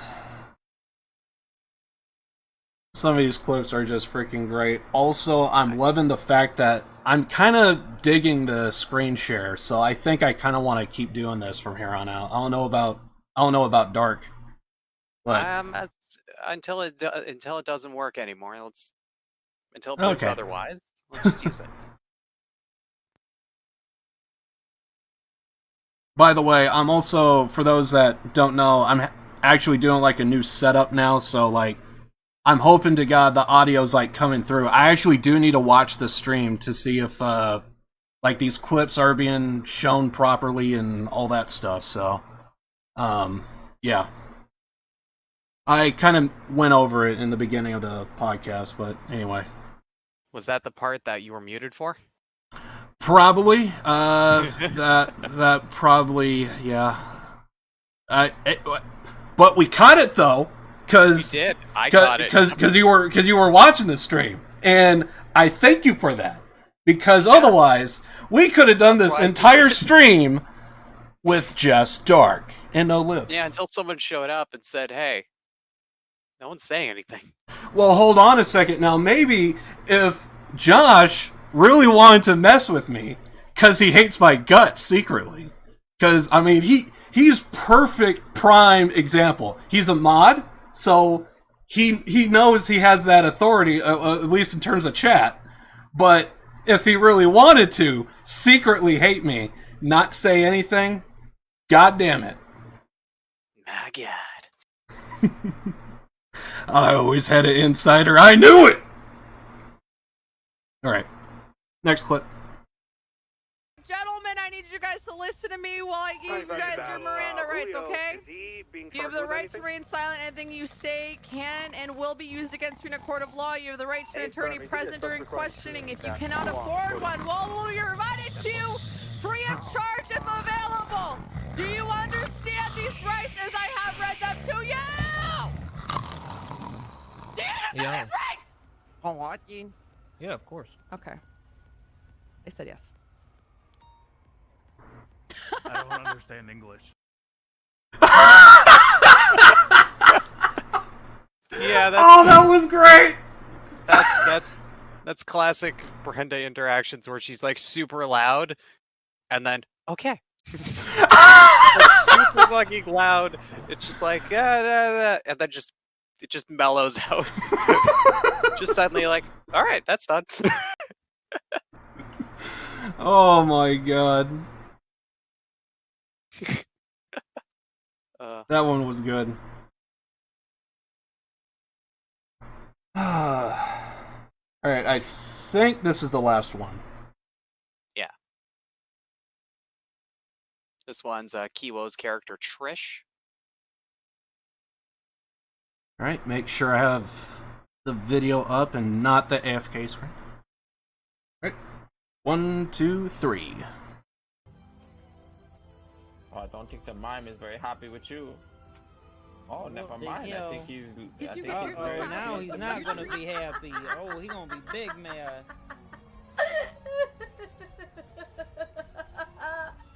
I know she tastes like rock. Oh, you don't even care. What the hell?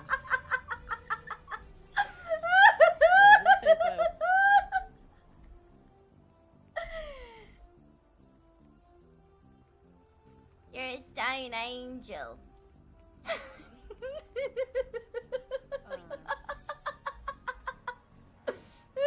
Somebody's in the daggum bushes. It's everything I ever wanted. You ordered back to shoot me in the dick. Oh, that is great. The people are other people are calling them unicycle. They added that that was added in for Afro's Mine character. Which is super funny watching like with the Mine character interactions, like especially watching Afro stream where he's just if you're not watching his stream, you're just watching his character. He's just like he's doing all the sign things, but he talks out what he's saying with the mime stuff, and it's always funny when people like can get like what he's trying to say just by doing the actions and stuff. It's like, he's also a criminal. It's just like, oh yeah, he's a mime, and then suddenly I pull a gun on you, rob you. Just like, oh shit. Oh man, I've got a real gun.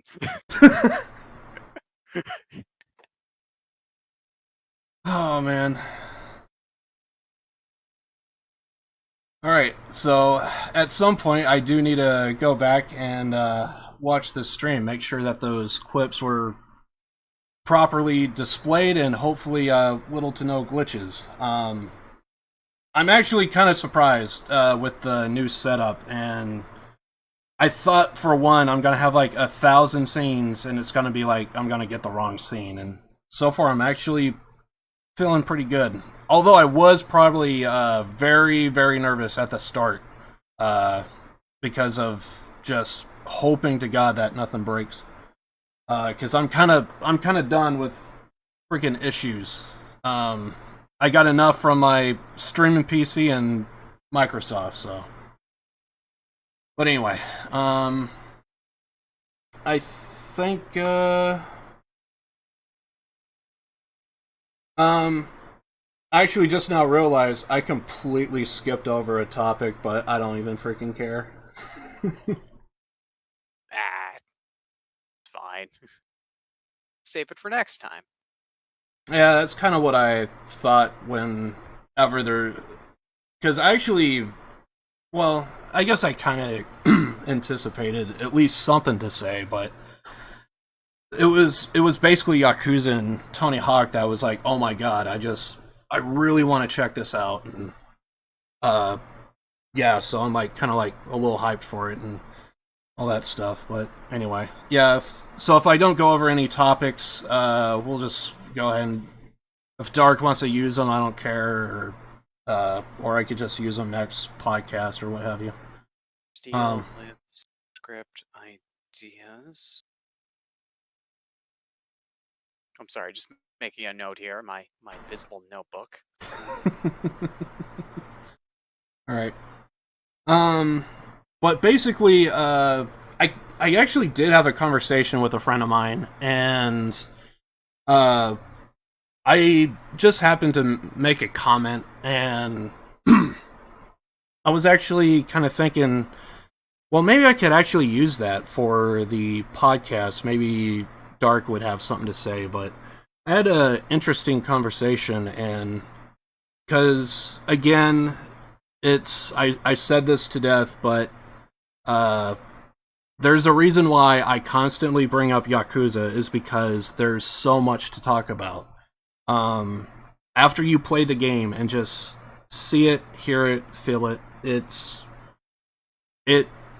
there was a lot of care that went into the game, and there's two moments that stood out like a sore thumb to me. A lot of it in, well, if we were just going by Yakuza 0 alone, there was definitely more than just one moment. But there is one particular moment in, actually two moments in Kiwami 1, to where I felt like the actors that was doing the voices, they weren't just reading a script. I felt like they were in the studio, and they were practically like they're just in a sound booth with a script, and maybe like a sound engineer like doing the mixing of the audio, and like the director, and they're just having to just read lines. By the way, thank you for showing up, Andy. Andy is like my go-to expert for Yakuza, so he actually showed up at the perfect time. So yeah, that's kind of great. Appreciate you stopping by, Andy. Always a pleasure to see you. But just remember, I only played up until 2, okay? I know you went on to 3, 4, and what have you, okay? I don't have a PlayStation 4, dude. I'm sorry. I'm waiting for the freaking PC release. But anyway. But there was definitely a few moments throughout Yakuza from 0, 1, and 2 that I played through. And there was definitely 2 scenes in Kiwami 1 to where I saw the scene and I felt like, even though the actors weren't like rigged to do like motion capture to like see the motion of the characters and stuff, I felt like they just had a headset and a mic and a script in front of them. I felt like the acting was so good that they were basically reenacting their scene in the sound booth, and I could picture the director saying, we need to do that again because you got down on your knees and we couldn't pick up the sound. So can we do that again? Can we give him a headset? Someone, can we give him a headset? Because the acting was so good. I felt like they're not just acting, like they're actually like kind of like doing stuff in the sound booth, and they're kind of like reenacting the best they can the scenes. And at least that's how I felt. And I said that to a friend, and I think I'll say his stuff a little bit later, but basically I was just really taken by just like the group overall as just how well it was done. But even though, as much as I love Yakuza, if I did have to pick one actor, I want to say James McCaffrey is my favorite voice actor of all time. Mainly because he voiced Max Payne in the Max Payne series. And to this day, I cannot picture anyone else doing that voice other than James McCaffrey. James McCaffrey, to me, is Max Payne. And that was just something I just thought maybe I was kind of curious to hear, like, if Dark came across any like really good voice actors to where like they did their role really well, or like a group of voice actors that did an entire video game, and just kind of like hear if there was ever like what voice acting was is he more familiar with. So that's basically what I kind of wanted to talk about is what kind of type of games did you kind of like come across that you really were impressed by and really enjoyed? Oh God, like the voice acting? Yeah. I don't know. That's a hard question. Then something tells me if you actually play through and finish my Yakuza. favorite actors on TV shows, I don't. Oh, okay. Most of my I just don't know. Like, if I don't see like a person who's played a character outside of more than one thing I've seen, then chances are I won't ever remember the actor's name because I'll just remember them as that one character. So like Harrison Ford, I'll know that name because it's and Mark Hamill because Mark Hamill's awesome. Right. And he's done other stuff outside of Luke Skywalker, but not much. Well, actually, probably a lot more than I think. Voice acting, I don't know. Funny enough, the only voice actor I really know is Keith David, and that's because he played himself in Saints Row 4. Oh. He played himself in Saints Row 4 because Keith David, he does the voice for Julius in. Oh right, yeah, Keith David. Yeah. They Alive. I love that scene. Yeah. Him and Roddy Piper. For me, that's like my favorite. I don't know Keith David that well, but I really enjoyed. The whole reason why I watched They Are Alive is simply because of Roddy Piper. I was a big wrestling fan. Seeing him in a movie, I was like, is he actually good? And then I saw it with fresh eyes kind of more recently, and it was actually really good. And I remember that scene. They even reference it in Saints Row 4 to where there's like a whole fight scene, and they did have to short it down, but the They Alive is remembered primarily for, by the way, that probably will end up being a movie night if I ever do happen to get movie night back up and running. But yeah, They Alive is I thought was really good, and that's pretty much how I know Keith David. But anyway, yeah, he also does the Keith David does a lot of stuff. He's the president of the United States in Rick and Morty. Oh yeah, I think I did see an episode. Yeah. He's in a lot of different ones. He plays the Arbiter in the Halo franchise. He does the voice for the Arbiter. That character. who shows up in 2. First shows up in 2, so he's in like he does the voice acting. He's the Arbiter. The Arbiter's in 2, Halo 3, and then Halo 5. So he's in like 3 of the Halo games. Yeah, Keith David's the one of the voice actors I'll recognize. He's that and Morgan Freeman. Like Morgan Freeman's got a very distinguishable voice. Like you know when you hear Morgan Freeman. Like he's one person I think everyone can think of. But yeah, very very no complaints here. Yeah, those are definitely two people that I would say do have unique voices, and I could see them making a character of their own for sure. Yeah. I've always liked, also thinking about it, I had to look it up because I'm like, who's the guy who voices the Master Chief in Halo?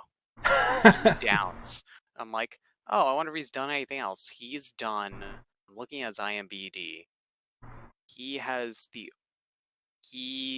was the voice actor, at least for a little bit, of Peter Quill, or like Star-Lord in the Avengers Earth's Mightiest Heroes, the animated cartoon Avengers series. And that's like it.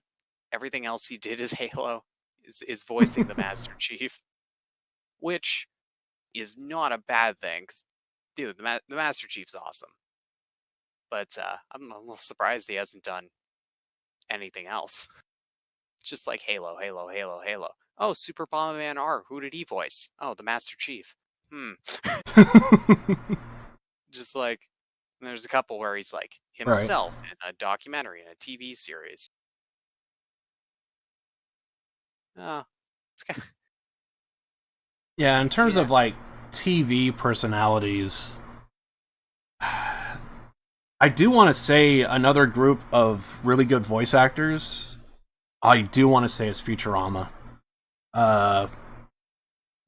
Phil Lamar does quite a few voices, and Billy West. Billy West almost does. He does a lot of characters. Zoidberg, Zap Brannigan, the Professor, Philip J. Fry, and I think that's just scratching the surface. And after that, he does like a whole bunch of like side characters. If they need a side character, there's probably a good chance it's Billy West. In terms of like another media besides video games, that's another group of individuals I could think of. But yeah. And then kind of going back to James McCaffrey, there is actually a TV show called Rescue Me. I've seen Rescue Me so many times. I actually did not know that was Max Payne, and I heard that he did a character, and I was like, what character did he do? I can't remember. And then it turns out Rescue Me, for those that don't know, is a show about in the U.S., New York fire departments, and it's supposed to be centered around one character at a firehouse and how he interacts with his other co-workers as they go around fight fires. Also, Josh, I'm pretty sure they probably have to go to that one guy that shines shoes, man. Because that guy knows everything. And I'm pretty sure they probably have to go to him to kind of get information on where the fires are, and like kind of like how they could take care of that. But a little reference for Josh, see if he picks up on that. But yeah, it's Rescue Me is a show about New York Fire Department, people that pretty much kind of lived through 9/11. 9/11 is a big event that took place in the U.S. and so like it kind of, a lot of people are still kind of like affected by it because so many people's lives were lost. And it turns out that one of the guys on the show, Dennis Leary, he has a cousin who was in the fire department, and because of him, he kind of wanted to do like a thing for firefighters. And he actually has a Firehouse Foundation. So there is actually a Dennis Leary Firehouse Foundation, and so he did this show called Rescue Me to kind of like show that off. And it turns out in the show, Dennis Leary's character has a cousin, and that's Max Payne. And I seen him, I heard him, and I never made the connection. And then after I found that out, I was like, I gotta look it up. The next episode I seen, I had to listen for it, and I was like, that's him. Yep, that's Max Payne. But yeah, I thought that was kind of funny. I seen the show so many times, and I never made the connection. And then once I found out, I was like, oh crap, that's Max Payne right there. But yeah, I just had a moment like that right now. I just decided to look up the voice actor for Cortana, and I feel so stupid I never made this connection. The voice actress for Cortana in the Halo games does the voice for Salem in Ruby. How the fuck how did that never click? Which, by the way, that is an anime I'm actually kind of curious about. I need to look up Ruby and actually watch it. So, I mean, you love the soundtrack at least. That's the whole reason why I loved freaking Tony Hawk Pro Skaters, because the fucking soundtrack. That's half the game. I figured that's probably half the anime. So let's freaking do this. One of these days, I need to load up Ruby. And so stupid. You feel so stupid, don't you? Because you've probably seen the show. In this case, in your case, an anime. Episodes, yes. You've seen the show, and it's like, I never made that connection. But it's kind of funny. We actually captured something live, and I was just explaining it. The miracles of life.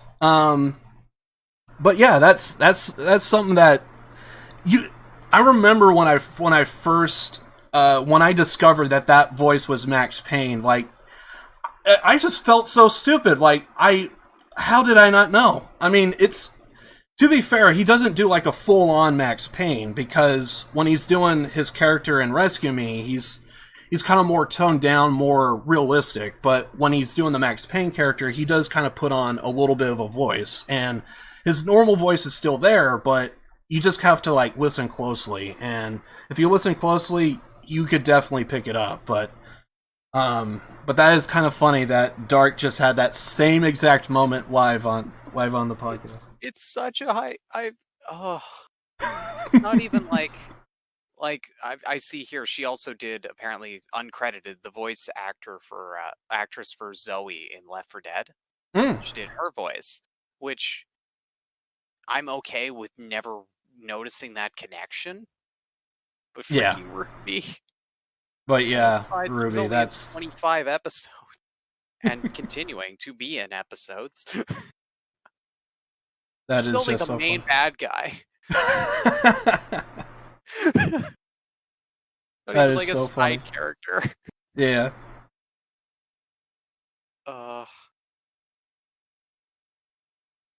That is just so funny. As I'm explaining, I never made the connection to Rescue Me and Max Payne from the Max Payne video games. You just had your own moment of like, I never made the connection with Cortana and freaking Ruby. That is funny. But kind of going back to what I was saying about Yakuza. So after I said about, like, I felt like the voice actors were kind of like rehearsing their role, like as if they were motion capturing, even though that they were just, microphone and a sound booth.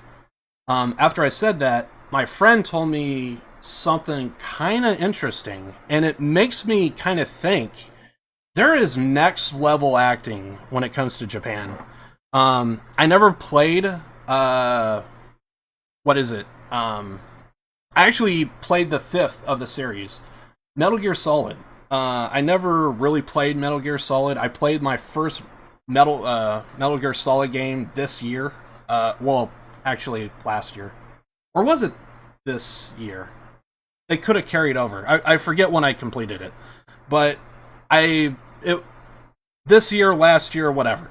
But I played the Metal Gear series recently, and I played the 5th one, and I discovered something kind of interesting, and I didn't know about.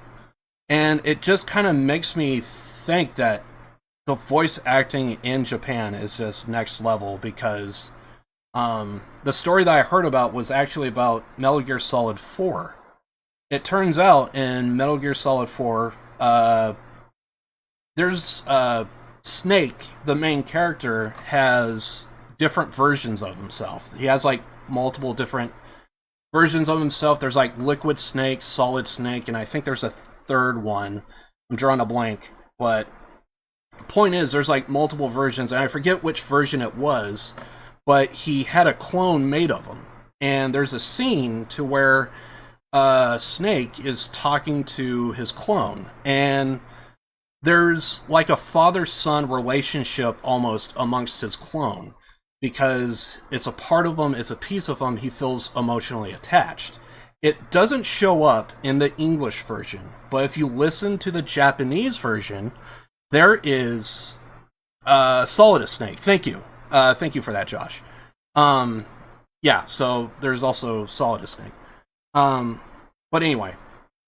And in Metal Gear Solid 4, apparently a friend of mine, he became a big fan. Okay, so he's also known as Big Boss. Okay. I vaguely remember. Because I think in Metal Gear Solid 5, there was like a whole thing of Big Boss, Little Boss thing. But it doesn't really show up in the English voice acting, but in the Japanese version, they did something next level. In real life, they found a voice actor. He had a son. The son was also a voice actor. They were not close.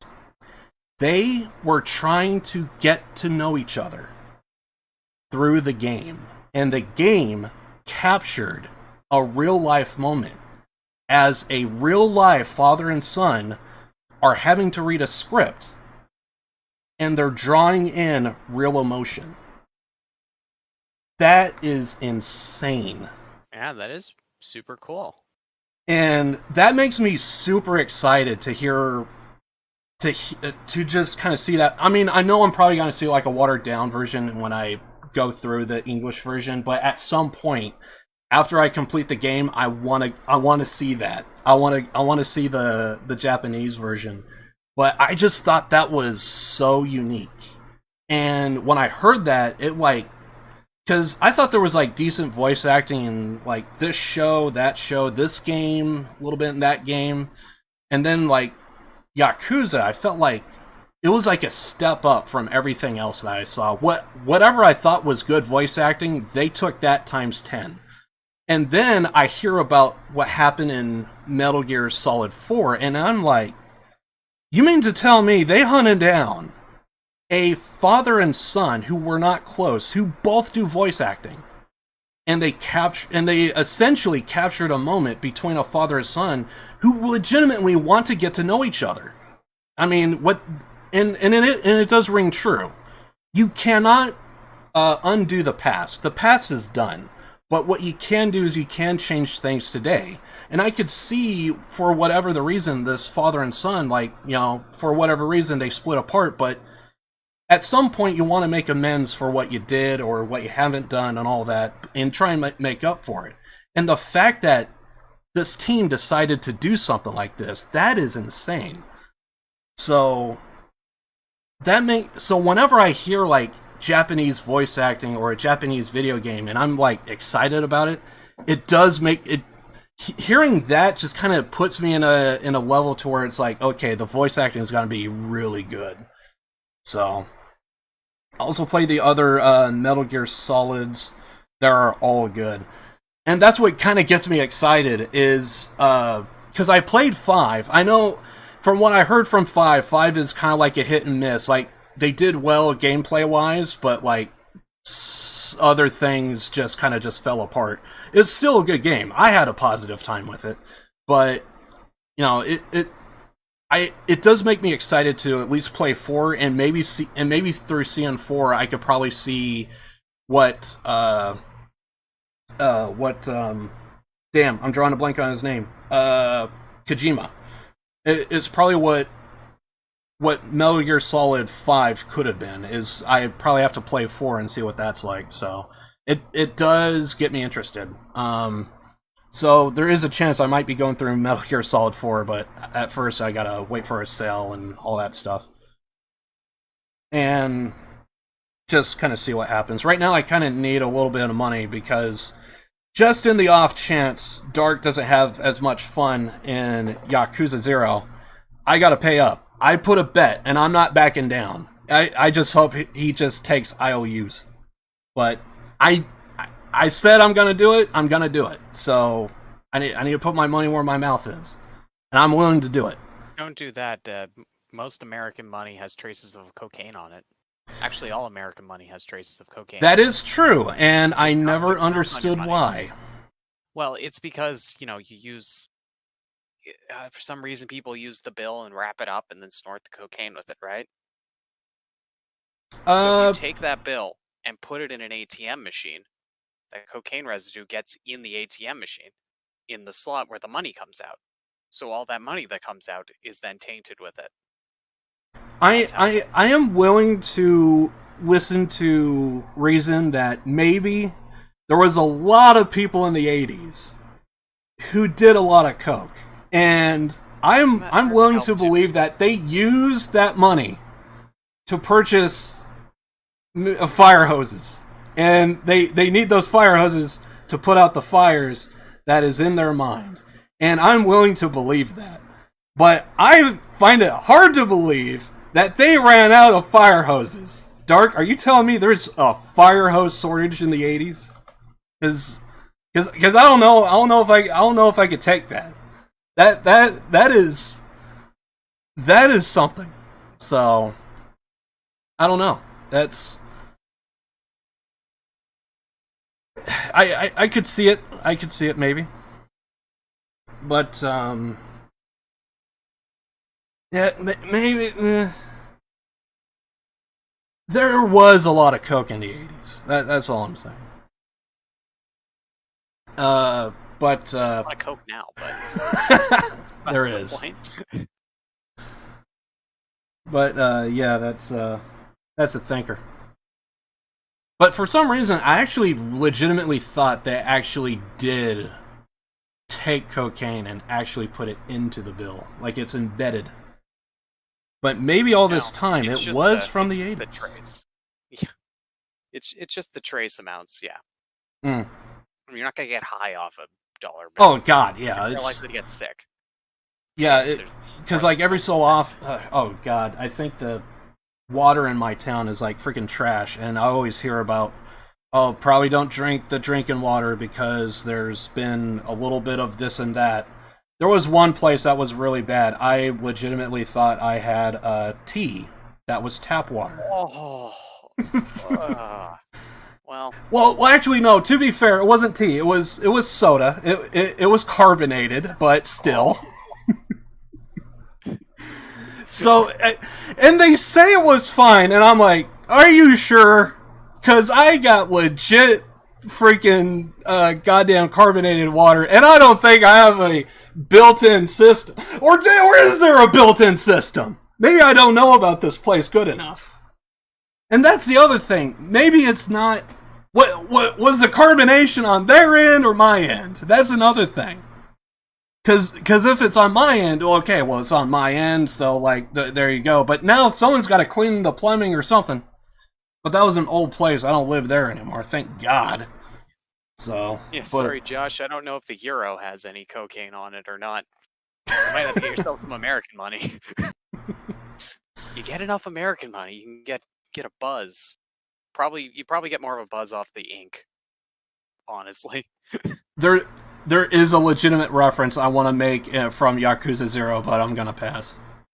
Oh, okay. Just simply because my rule of thumb with Dark is I know he's in Chapter 2, I believe, so I need to remind myself, kind of like freaking Andy. Okay, I see you in chat, or at least you were. Far as I know, he's up to Chapter 2. So, to me, that's all Dark knows. He could know more. I don't care, but that's the rules I'm going by. So, but anyway. But yeah, as far as I know, he's up to chapter 2, so that's the only knowledge I'm, like, going with. Otherwise, I would have made a reference to some other versions of Yakuza that he hasn't gone through yet. Obviously, everyone dies in 3. Yeah, because they refuse to put it out on Steam. They refuse to do that. Yeah, everyone dies in chapter 3. The next 15 or 14 chapters are all dead zombies. Yeah. It's actually all a dream. Jesus Christ. It does that 5 years earlier. Holy shit.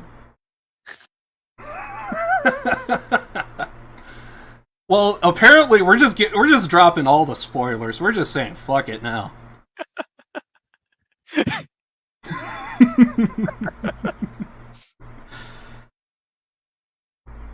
Dead zombies. Yes, dead zombies. Alright, so I guess should we do Artist of the Week? Yeah, sure. You want to go first or me? Sure, I'll go first. Alright. The Artists of the Week I chose were the Foo Fighters. They were a group that started in, unsurprisingly, Seattle, Washington in 1994, because apparently every band ever started in Seattle. But, like, Nirvana, Foo Fighters. Yeah, those are 2 I can name off the top of my head. So, like, every band, just 2. Every grunge band, I feel, started in Seattle. I guess they had a problem with coffee? I don't know. Right? Seattle's known for its coffee? Something. I thought I did hear the first Starbucks was in Seattle, I believe. If it wasn't Seattle, it was Oregon. And I forget what. I just know in the one Phineas and Ferb episode where they're going across the world, they're in Seattle, and there's like, they're digging for some reason, and they just find 1 million coffee cups from like all these torn down places. It's believable. It's believable. Yeah, that's all I know about Seattle. And there's also a Space Needle that's like everyone recognizes. That's Seattle. That's all I know about Seattle. Grunge music, coffee, and it's got a pointy needle. But yeah, they're alternate rock, post grunge, hard rock, grunge band. You know, from '94, they still do music up to today. The 4 songs I picked are the only 4 songs I actively listen to, so I like them. I like the at least those 4 songs. Mm-hmm. I don't know if I've tried listening to more, like branching out and like, hey, would I like other songs this group does? I don't know if I've actually done that with them, or I've just been like, yeah, these are songs I've heard and I liked. Just gonna leave it at that. Yeah, I'm actually kind of glad you picked them, because I really want to get into Foo Fighters, but I'm still looking for that freaking song to draw me in. And it's so weird, because basically everything I know is through Dave Grohl, and everything I know from Dave Grohl is basically from knowing Lemmy from Motorhead. It's my favorite band of all time, and there's a reason for it. And I also have to say, I take it this is just coincidental. So, you picked Foo Fighters, I'm assuming just because you like them, and nothing in particular. Nothing in particular, no. 1 week ago, tragically, Little Richard passed away. And this is how I know this, is because I'm a big fan of Lemmy. And according to Dave Grohl, who's the frontman of Foo Fighters, he always said that Lemmy was a hero to him. But, and you could look this up, and I even looked at his Twitter, well, at least the Foo Fighters Twitter. You could look this up to back it up. The one person he always wanted to meet in real life, and this is Dave Grohl saying this, the one person I always wanted to meet in real life was Little Richard. And he told this story at Lemmy's funeral. He told this story on a documentary that I seen, and it was a weird ass album. For some reason, somebody decided to do a rockabilly fucking Christmas album, and someone thought, let's get Lemmy on vocals and bass and Dave Grohl on drums and have them do Run Run Rudolph, which was a Chuck Berry song from way back when, who also passed away years ago, I forget when. But Little Richard, he passed away this year, May 9th, a week ago, and Dave Grohl was a big fan, and Lemmy was born in 1945. To his words, he said he grew up listening to rock and roll. Little Richard was one of the guys he listened to years ago. And when they were doing this album, Dave, he brought this up, and I think I'll get this joke out of the way first. Well, it's kind of a joke. It was mostly the editing of the people doing the documentary, but I thought the cut was funny, because after Dave tells his story, immediately after you get Lemmy saying, "Try being black and gay in Lincoln, Georgia." That's what freaking Little Richard did, and when I heard that, I mean, on one hand, he's right. This guy did freaking, like, name two things that freaking Georgia would hate: black people and gay people. And this guy was both. So, Little Richard, he did work in the South. And he even told, Lemmy even told stories that Little Richard, he would get ripped off entirely. He would do a gig and they're like, "Where's my money?" And they would just completely rip him off. And because it was the time, it was what they did, they kind of did it. Lemmy even tells a story about Jimi Hendrix, same thing happening to him. But anyway, but Little Richard, he passed away, and I just kind of thought it was kind of funny that Dave Grohl brought it up, and well, Dave Grohl, he was like a big fan, and I just kind of thought it was funny that Dark would bring it up now. And it's like, for me, it's like the timing, like he passes away, and then all of a sudden, like, I know that Dave Grohl was a huge fan of Little Richard, and then on top of that, if you go to the Foo Fighters official page, you scroll down, there was a story that he told at Lemmy's funeral, and it was he was at an airport in LAX, and there was this guy who walked up to Dave, and he was like, "Hey, I heard in an interview the one person you always wanted to meet was Little Richard." And he was like, "Yeah, that's what I always..." And the whole time Lemmy's in the room and stuff, and because Dave, he told the story multiple times, but the first time I seen it, it was in a documentary, and so Lemmy knows the story, but what he didn't know was afterwards, and I'll get into that, and it kind of falls in line to Foo Fighters' Twitter page. But basically what happens is, years ago, he's at an airport, this guy comes up to him, "Hey, you wanted to meet Little Richard?" And then he's like, "Yeah, well, I'm his son." And immediately was like, "No freaking way." And then all of a sudden, they go over to this limo, the guy knocks on the car, and then it just like slowly lowers down to like eye level, and then he's like, "Hey, Dad, there's a guy that really wants to meet you." And then they start like talking a little bit, whispering, and then like the window goes all the way down. Hey, nice to meet you! And it's like, oh my god, it's Little Richard! The guy, Little Richard, signed a little like autograph for him. And he gave him an autograph and he gave it to him. And Little Richard did that. And Dave, he kept that autograph for years and years and years. It was his prized possession.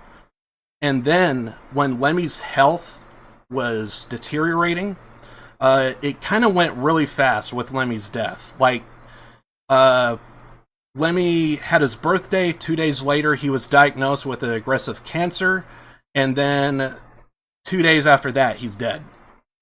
And before Lemmy passed away, Dave Grohl wanted to give his prized possession to Lemmy, that signed autograph of Little Richard. Because it was like the one thing that Dave Grohl, and this is why I love Dave Grohl, and I really want to love his music. The guy loves music.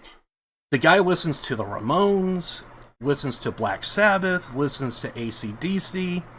The guy, he listens to Little Richard. He listens to Motorhead. Very quick little thing about Dave Grohl and Lemmy. Dave, he did a concert at like a local club in LA, and he's like, "Hey Lemmy, I'm doing a concert. You mind if you want, you could show up?" "Oh yeah, sure. Oh sure, I'll do it." And then he, "Oh yeah, by the way, it's not gonna be like it's gonna be acoustic, so it's not gonna be like a real hard work." "Yeah, sure." So he kind of like forgets about it and like just kind of like moves on. And then all of a sudden he's backstage, and Dave Grohl, he's just walking along, minding his own business, and he's hearing Motorhead blasting, and he's like, "Oh shit, someone from my band is a big fan of Motorhead. I gotta go see. So he's thinking it's one of the bandmates. So he opens up the door, and there's Lemmy all by himself listening to Motorhead really fucking loud.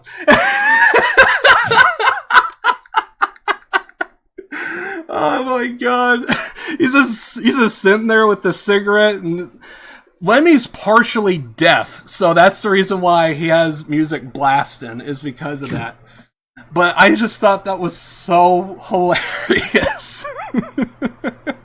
He thought it was someone from Foo Fighters is like getting into Motorhead. Oh god, I gotta go check it out.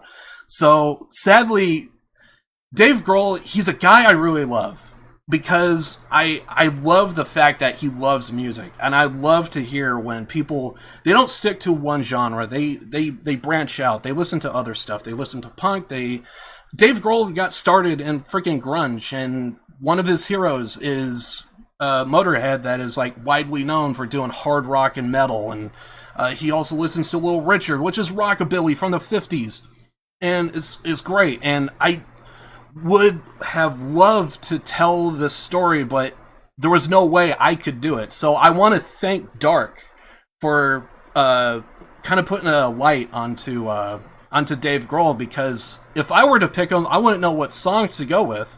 I did hear the songs that Dark gave me. I think Pretender was like the one I thought was the best out of all of them, but it wasn't enough to like, God, I really want to hear more. And like, I'm still kind of searching for that song to draw me in, but it's just, if I were to put him on Artist of the Week, I wouldn't know what song to go with. I wouldn't know what to do. And because I'm a huge fan of Lemmy, I like to hear artists and musicians who, like, they draw inspiration from this and that, and I feel like Lemmy is one of those that he draws inspiration from, and I just love that, and I really would love to have put him at Artist of the Week, but like I said, I just wouldn't know what to go with. So I honestly do want to thank Dark for picking him, because even though I still, there was no song that I really liked, but I didn't hate any of it. I I thought Pretender was probably the best, but I'm still Pretender's such a great one. I think I kind of like the music video because I like saw like a whole bunch of guys holding up shields and stuff, and for some reason I immediately just started thinking of like freaking Payday 2, and because Payday 2 is awesome, I kind of start thinking about that. But yeah, but I thought I thought it was all right in the end. I didn't hate it, I didn't like it, but God, I want to be a fan, and plus, even though I didn't really like the song too much, I did love the fact they had like Tenacious D and Learn to Fly. I thought that was kind of awesome. I know Tenacious D from the band because they started out as that, but they also did do like some movies and stuff, and it's kind of funny. I was never a huge fan of Tenacious D, but they're like the thing about Jack Black is I love the idea that he's like both a musician and like a comedian, and I like to see genres blend, and it's kind of like with me with music and video games, well actually more so with video games and wrestling. I like to watch wrestling and see video game references, or watch video games and like they do like wrestling moves or something. Another reason why I like Yakuza, I get it. But anyway. But yeah, that's all I kind of really wanted to say. But again, thanks Stark for picking Dave Grohl, because I think he is a great guy. I think he is a good musician. And yeah, so I thought this was a really cool way to kind of like shine that light on him. Because it's really good. You're welcome. You know, I do all the best things I do are accidents, so. Oh, it's perfect. Can't wait to say that to my child.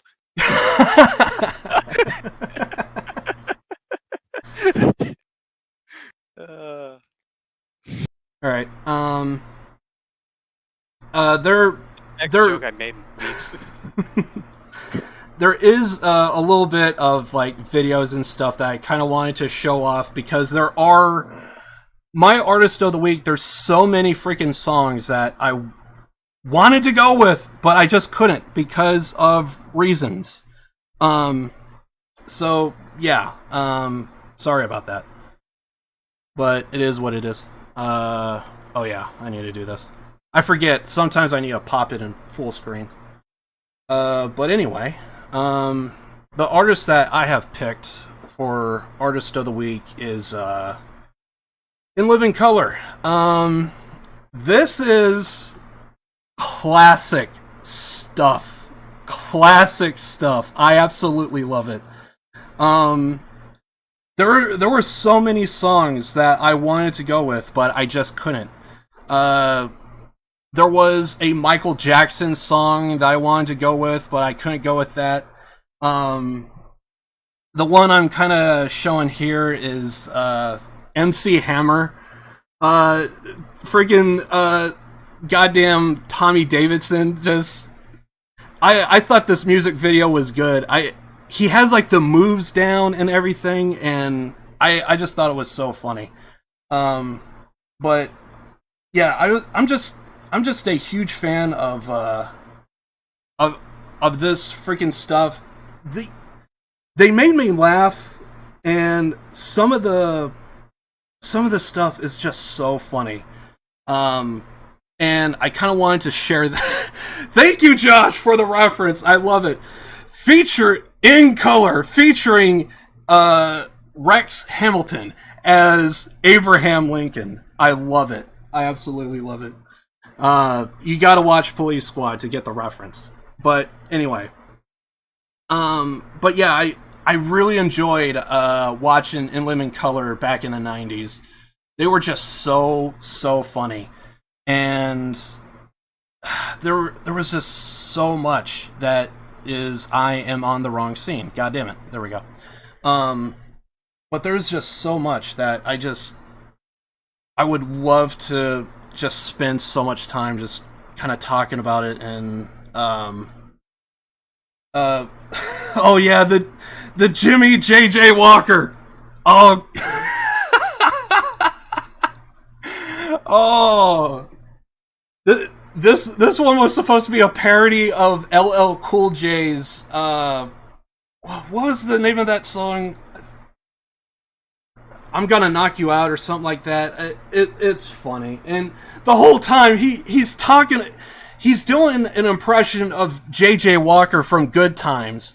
The guy's only known for doing Good Times, and the joke is he hasn't had a job in years, and so he's like trying to like make a comeback, I guess.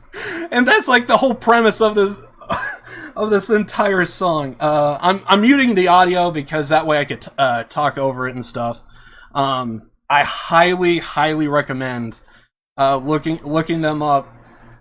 This is something that I, again, kind of like with Matt TV, that was my artist of the week last time.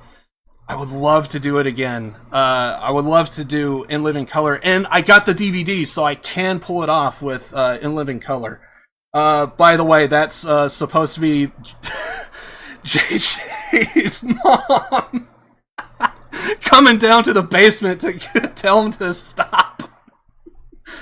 Oh my god. I used to laugh a lot at this, and I think the one that was a huge classic was easily Mr. Ugly Man. That one was so good. That was one of the ones I went with, and I just remember that line. Me and my friends just laughed until the end of time. He is so goddamn ugly. He's even ugly on the phone. Shabba!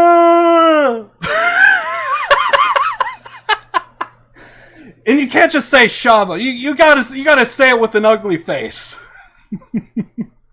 That was I think the artist's actual name, I think, is Shaba, and I think it's Lover Man is what it's supposed to be, but they took it and just ran with it, and just, oh my god, it's so funny. I actually have a list of all the songs. I want to pull it up here for a second, because I'm trying to remember and drawing a blank on some of them.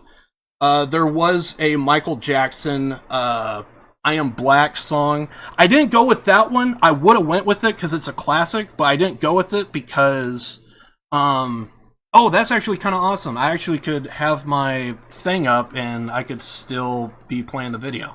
Okay, I didn't know that. Kinda. But, anyway, so I'm looking at my list here. Wrong mouse. But there is a Michael Jackson song that was really good, I Am Black. I didn't go with that one because it was more of a sketch than a music video. But that one was really funny. Another one is... crap. I'm trying to find that list. Okay, there it is, I think. Yeah, there it is.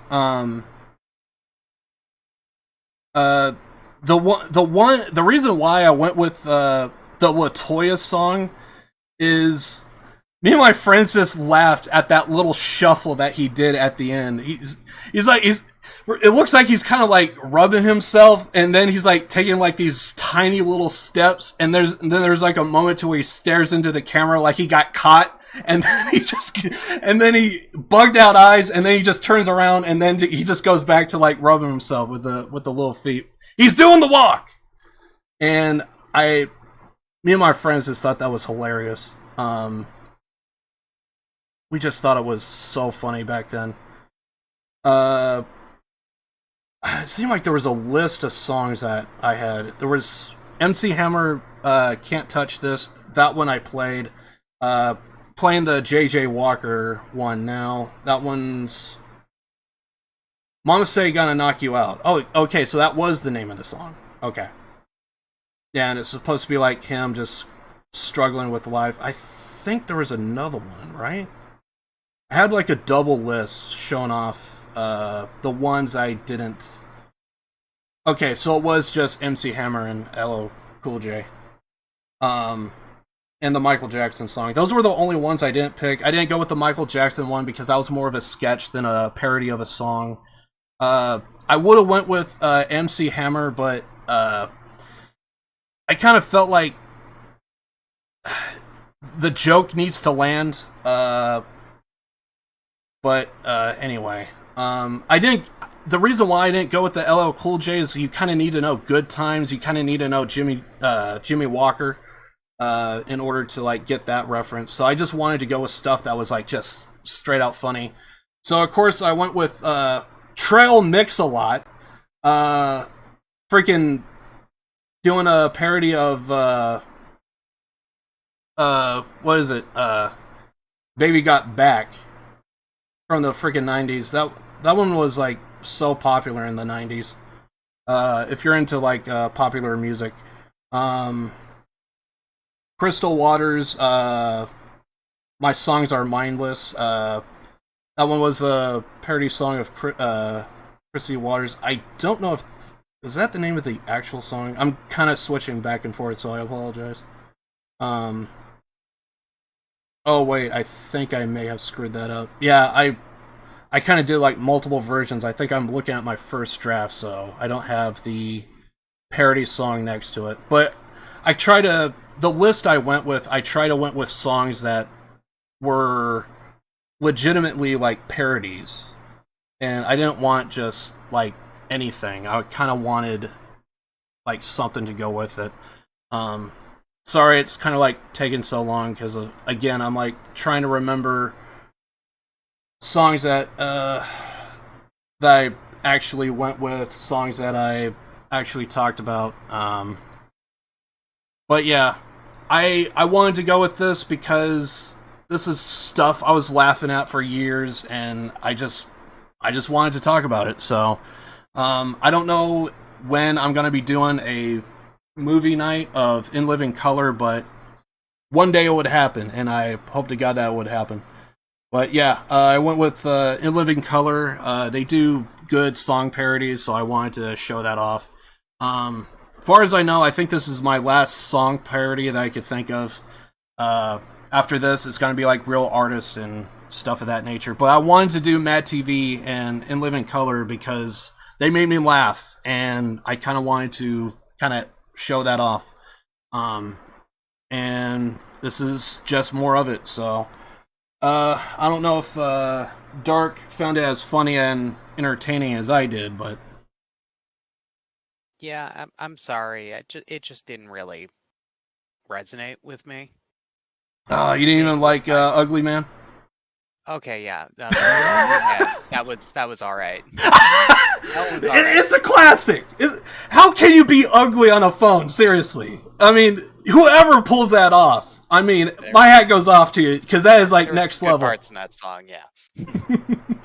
I thought at least that one. At least that one. Yeah, that one, yeah. Okay. I'll take it. But yeah, I can understand if it's not your thing. I can understand that. Because this was just mostly just stuff that I thought was funny. Well,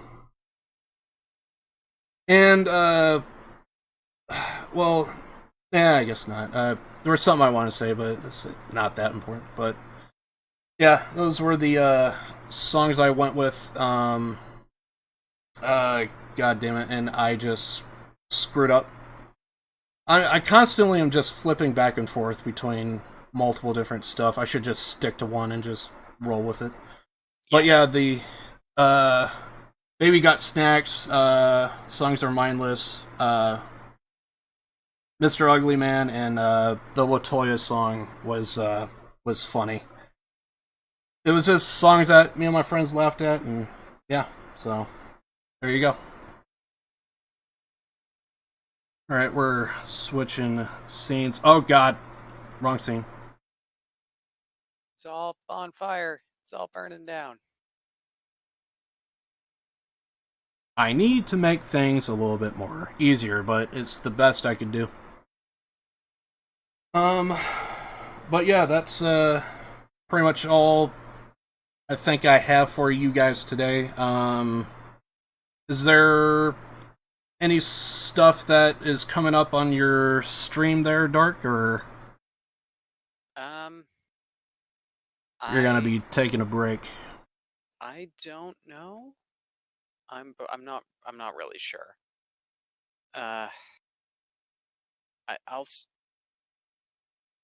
The next little bit, I don't think I'll be streaming for next week or so. I got stuff going on and stuff I want to do. It's just up in the air.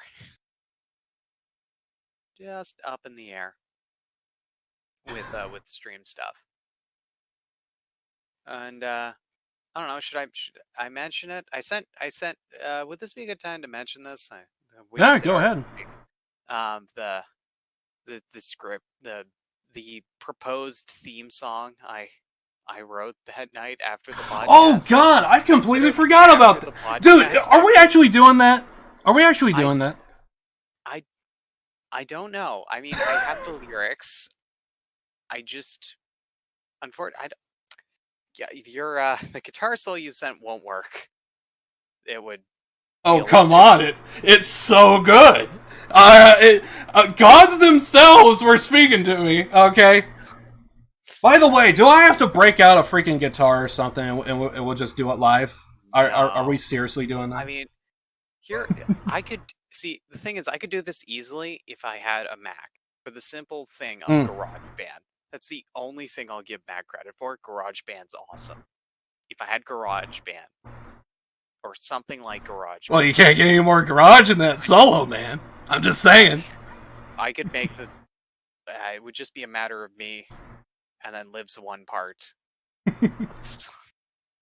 By the way, I was not even like, "Hey, Liv, you want to collab on a song? You want to talk this out?" No, this motherfucker went into business for himself, wrote his own shit, and is like, "So this is the new song, huh? We're gonna be."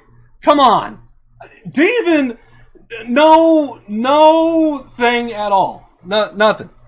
Not even a little bit. Not even a little bit. I had inspiration, so I just wrote. Yeah, but my name's going to this too, isn't it? Like, dude. Yeah. You want it, like no input, like zero input. Just do it. You know. Seriously. I don't know, man. Like sketchy as fuck. Just simply because like you did that, and it's like I get no say in lyrics. I get absolutely no say in lyrics. Well, by the way, I actually did come up with lyrics of my own. Oh yeah. Wow. Yeah, I did. Yeah. Okay. Well, you did. I sent you it. You were just like, cool. And I was like, yeah, because I thought it was a joke. Okay, to point this out. We at the end of the podcast, we talked. And 3 a.m. I'm probably gonna send you a document, Liv, and it's probably gonna be like it's half-assed, like oh, okay, sure. It was exactly like Lemmy to freaking Dave Grohl when he said, "Dude, I'm doing a concert." You went, sure, yeah, I'll be. It's not. We're doing acoustic. It's not gonna be a rock. Yeah, sure, I'll be. Oh, I didn't take it serious. This is what happened. Okay, that's all I'm saying. I didn't think it was real. That's the thing. Should we do a dry run of what I wrote for my proposed theme song? Oh, so we are doing this. This is the thing. This was just a suggestion. It's open to suggestions. I mean, I was just saying, do we want to show people what we did, what I came up with for our theme song? Okay, sure. But under one thing. Okay. I get to say mine as well afterwards. How about that? Call it even. We'll do yours and then we'll do mine, and everyone can judge. We take a vote, but. This isn't a competition. This isn't, well, his version sucked. No, it's just seeing because everyone's need to get a say. I wasn't told, hey, Liv, well, let's do a song together. We'll be a good opening line. How about that ass? Oh, dude, book it. Okay. What can we follow up with ass? And we go from there. You know, we could have done it like that. That's the way I would have did it. At least that I would talk to Dark. I would. I just came up with. I was just like, I'll write down what an idea. This is like what my idea for the theme song was. Okay. You know, it was just an idea. All right. I feel you. I'm just a little concerned of being left out. You just gotta feel me on that, okay? I'm just feeling concerned that I'm just being left out. It's better. See, Josh agrees with me. You backstabber! You backstabber! See, I need to unmod this guy because this guy has been out for me for a long time now. This guy, he suckers me in with all the phrasing. He suckers me in with all the phrasing, saying featuring Rex Hamilton as freaking Abraham Lincoln, and of course me over here being the dumbass. Oh, dude, I get the reference. Oh man, that is awesome. I love it. And then he's like, "I'm gonna take the knife out of your back." Oh God, I got stabbed in this guy. Goddamn. Okay. Goddamn. Okay, do I need to pull up the script or the lyrics? You've got lines. Okay, I forget where I put that, so I'm just gonna go ahead and maybe re-download this. Oh God. Sorry, kind of doing things. I'm re-downloading here. 1 second, guys. It's a document, so it'll go quick. Done. I got it. I'm looking at it. Okay. Right, so I got the list here. So I just need to find my part and...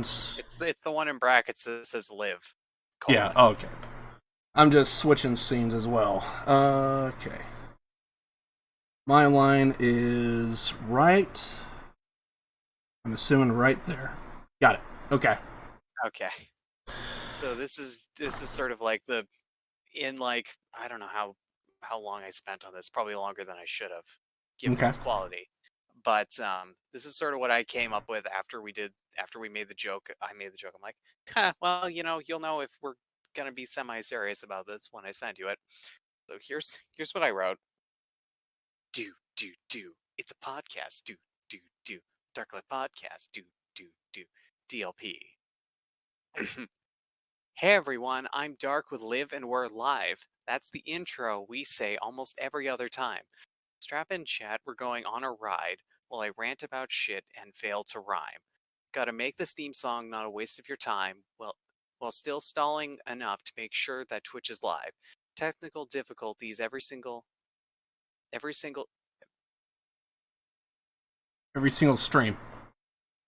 Yeah, I've fucked up in the... Yeah, oh wow, let me just delete that. Technical difficulties every single stream, but if you acknowledge them, we'll just ask, what do you mean? Some say our podcast is so scuffed. When I rant about Star Wars, it gets a little rough.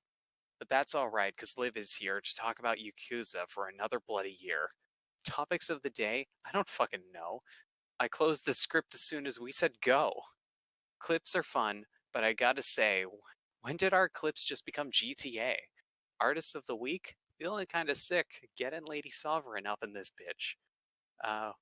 Will we like each other's music? We will never know, but it's the only consistent part of our show.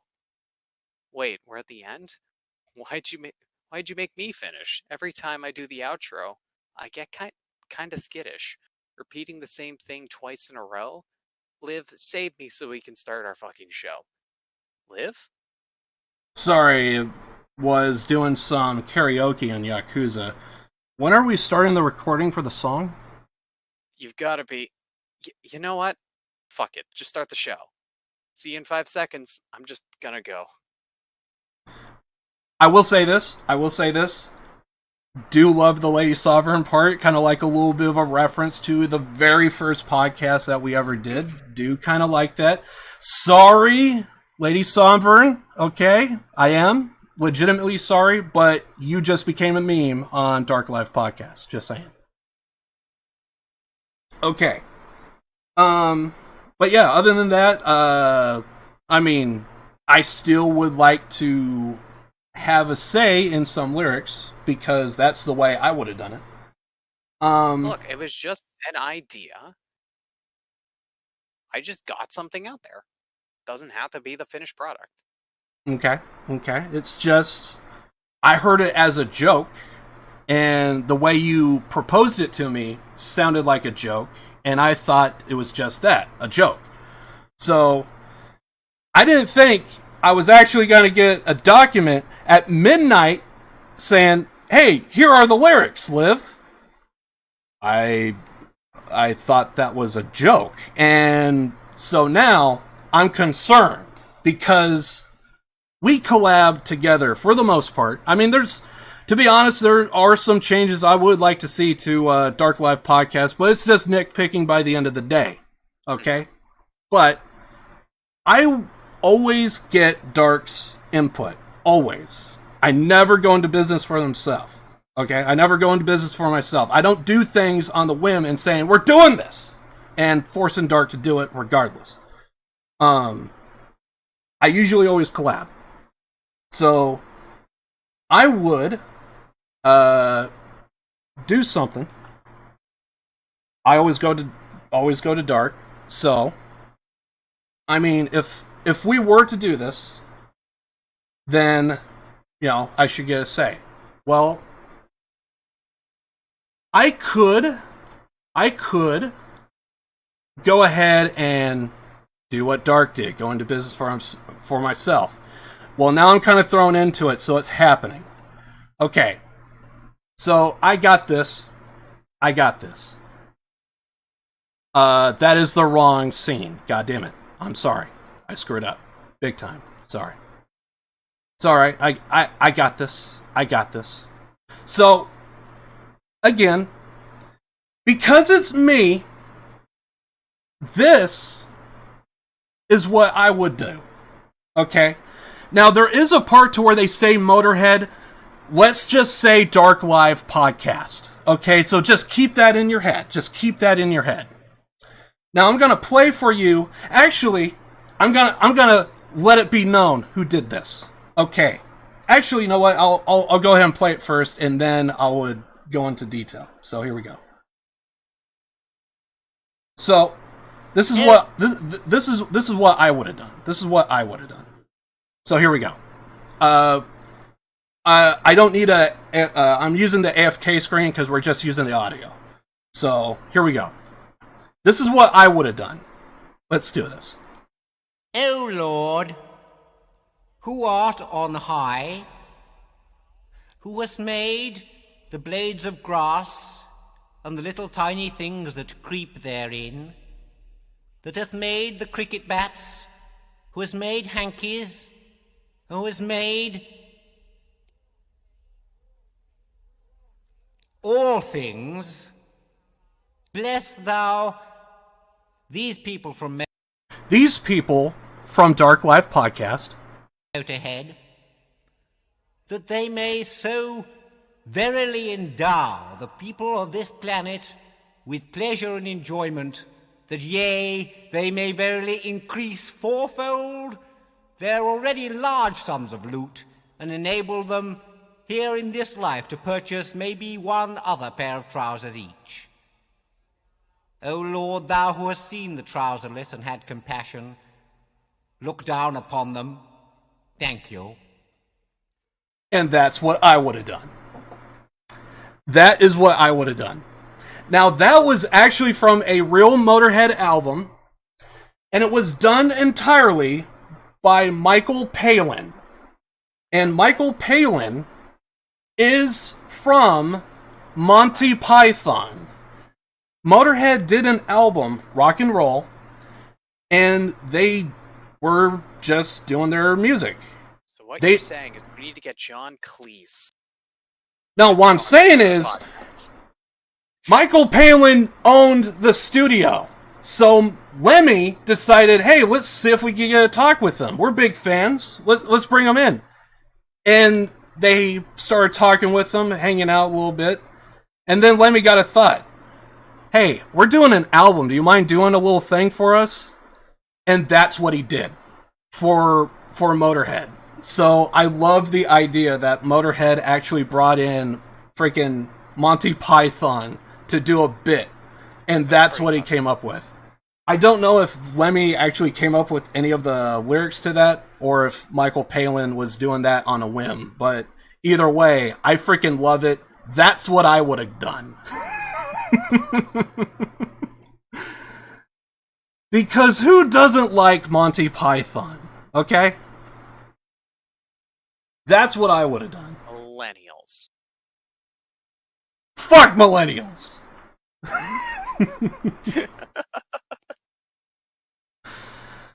But that's... So, apparently Dark, he created his from scratch, and I just ripped a song from Motorhead. Or a sermon from Motorhead. And if I ever had a Church of Motorhead, yes, that would be our sermon. Every single time. But, that's what I would have done. Because Dark didn't collab with me. Look, I was just doing something, so it's like, hey, like, this is like to show that if we wanted to do this, we could. Mm-hmm. Like, hey, here's a proof of concept, and then we could workshop one together if we actually wanted to be serious with it and make one. It was just a, hey, like, you know, if we want to be serious, like, here's proof that we can be. But yeah, I don't know what the next step would be, because if we do progress any further on this, again, I would like to hear input from Dark, and maybe even some of you people. So, anyone in chat, anyone who sees this video once it gets uploaded to YouTube or on Twitch before it gets taken down, I'm interested in hearing everyone's opinion. With me, the way I would have done it, first of all, if I were to do it, I would be entirely serious with Dark. I'll make it obvious that this is not a joke. We're actually doing this. And I would actually book a day to where it's like, okay, either day of the podcast, before the podcast, this day, that day, whatever. We need to talk about this. That's what I would have done. So, I interpreted it as a joke, and it was just kind of like a last minute thing of just, hey, this would be funny. And again, this is just my perspective of how I saw it.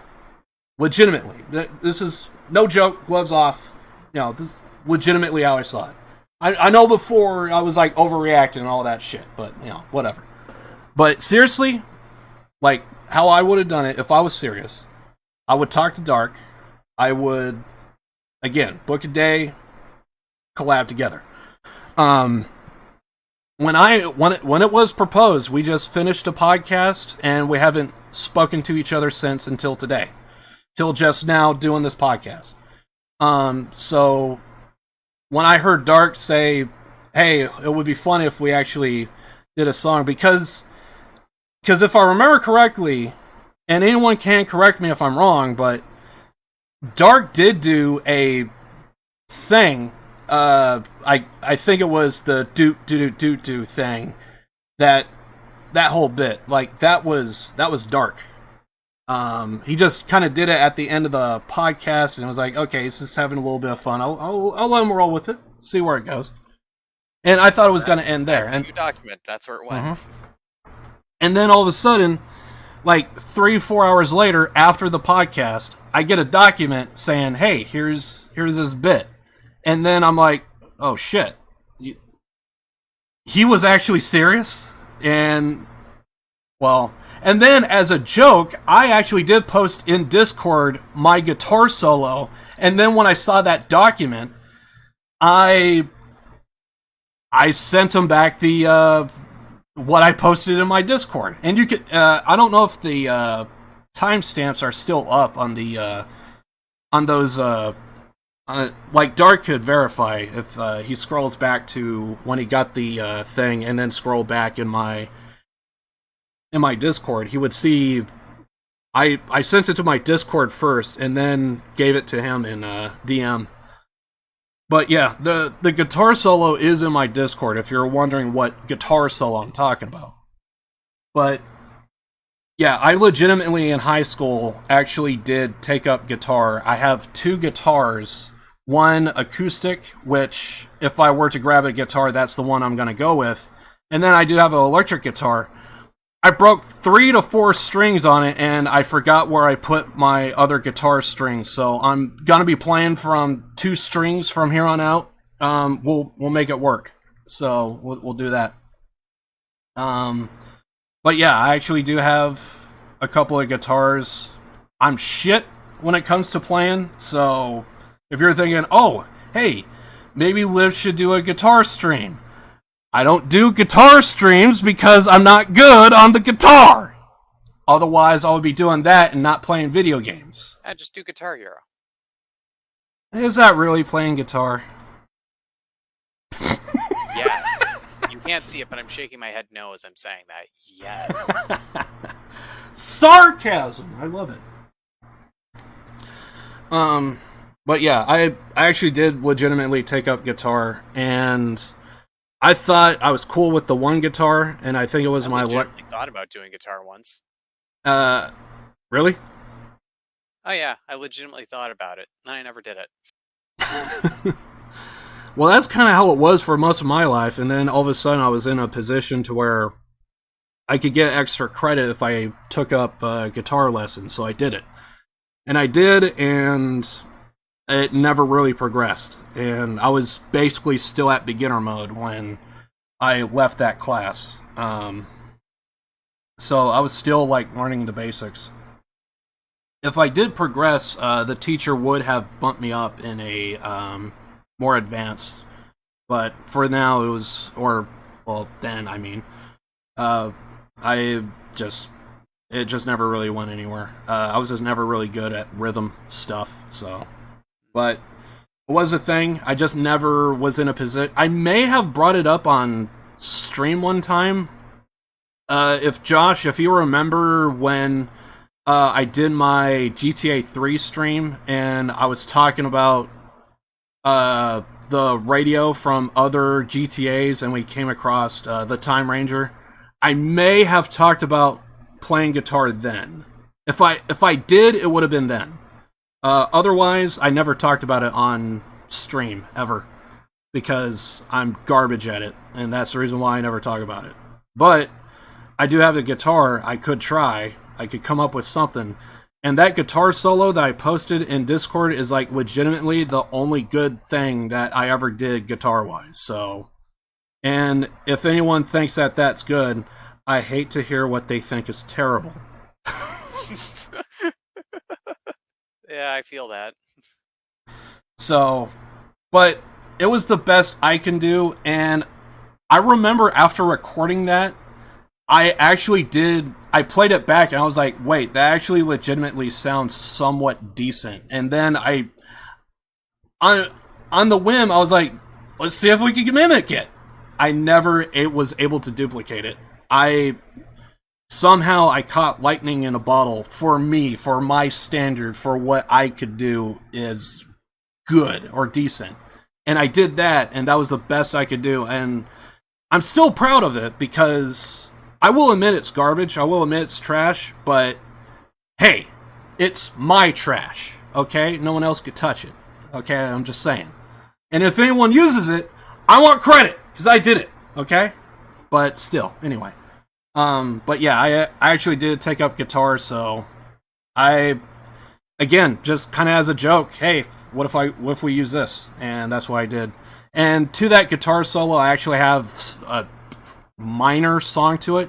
I actually did wrote an actual thing, and I did it on a back of a napkin. I legitimately wrote lyrics for that for a song, and I came up with the guitar solo, and I forget what came first, the rhythm or the guitar lick, or if I did like the solo. I forget the order, but once I heard that, I was like, okay, let's put this together, this, and this. And then I did a song. And I actually have it, like, written out.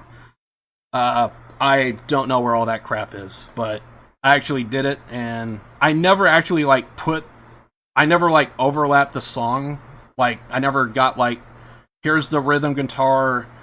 I did bass, but I did, like, a shit bass because I was doing it off of my guitar. It's weird, I know. And so I did that, and then I don't have any drums, so I thought maybe I could find some drums on the internet or something. I don't know. But I thought about, like, overlap and everything, and I just never did it. But I still have, like, the raw material, so it's a thing.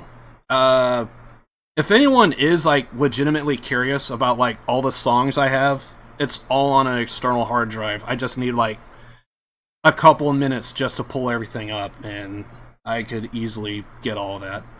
But, yeah, it's an actual thing I did. But, again, I never talk about it because I'm more better in video games than I am on guitar, so...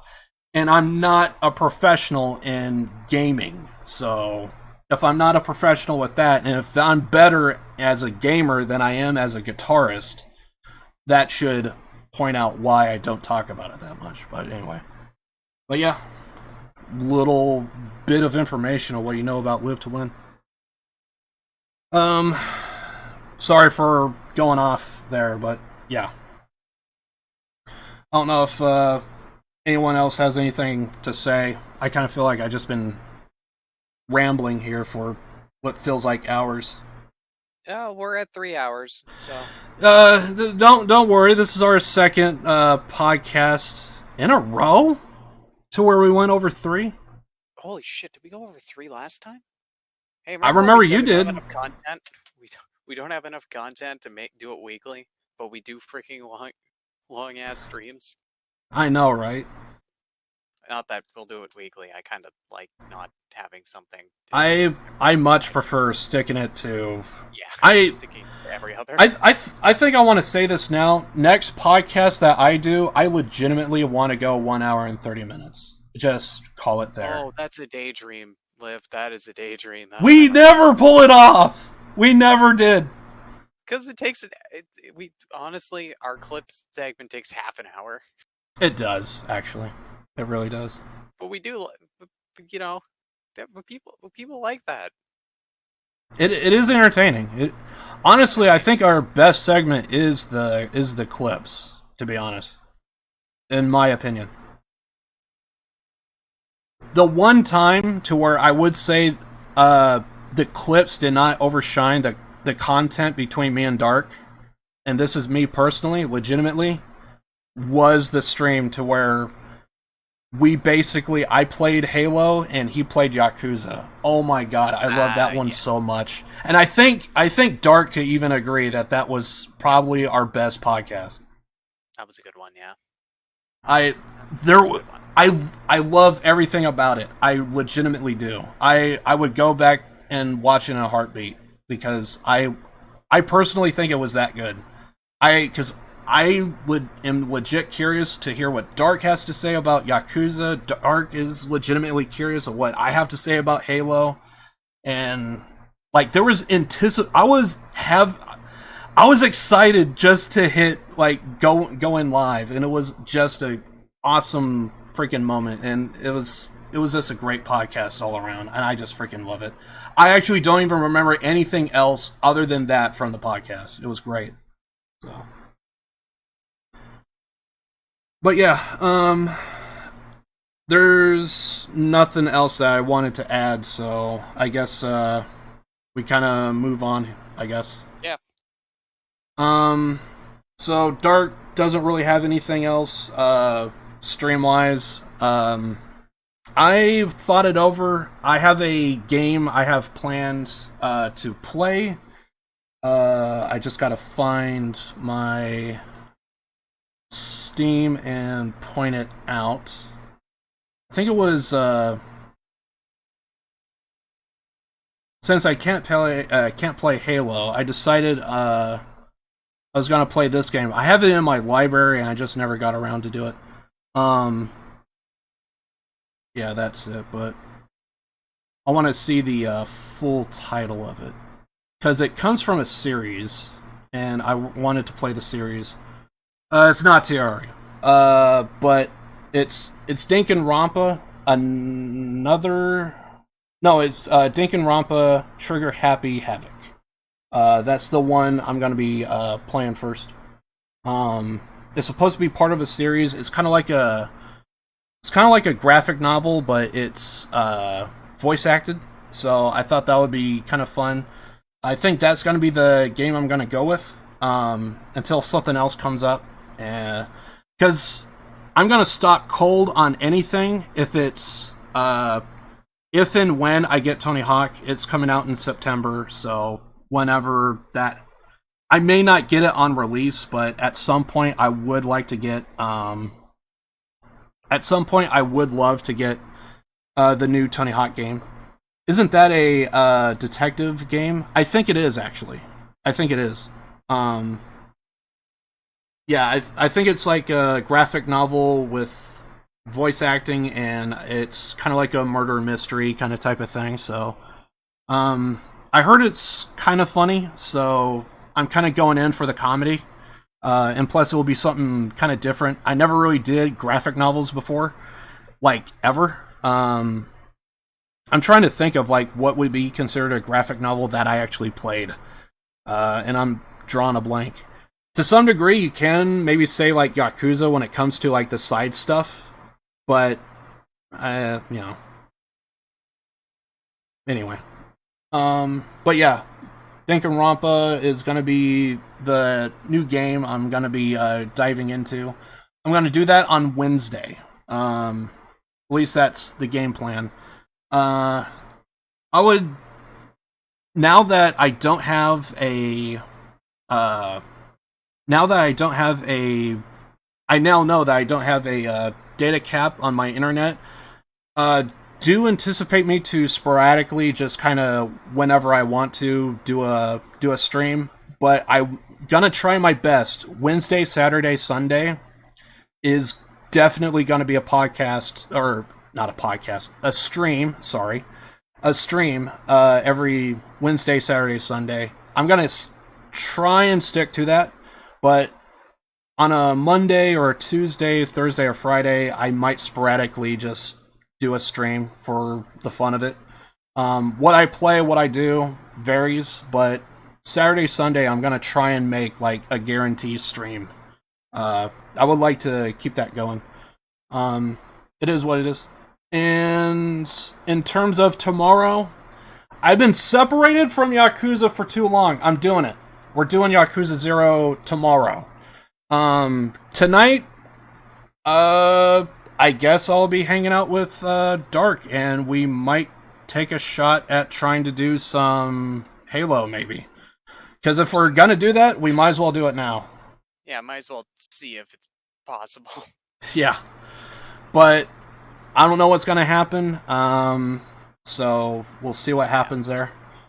And yeah, I think that's a podcast. If Dark wants to add anything... No, I think I've added enough. Yeah, we definitely added enough.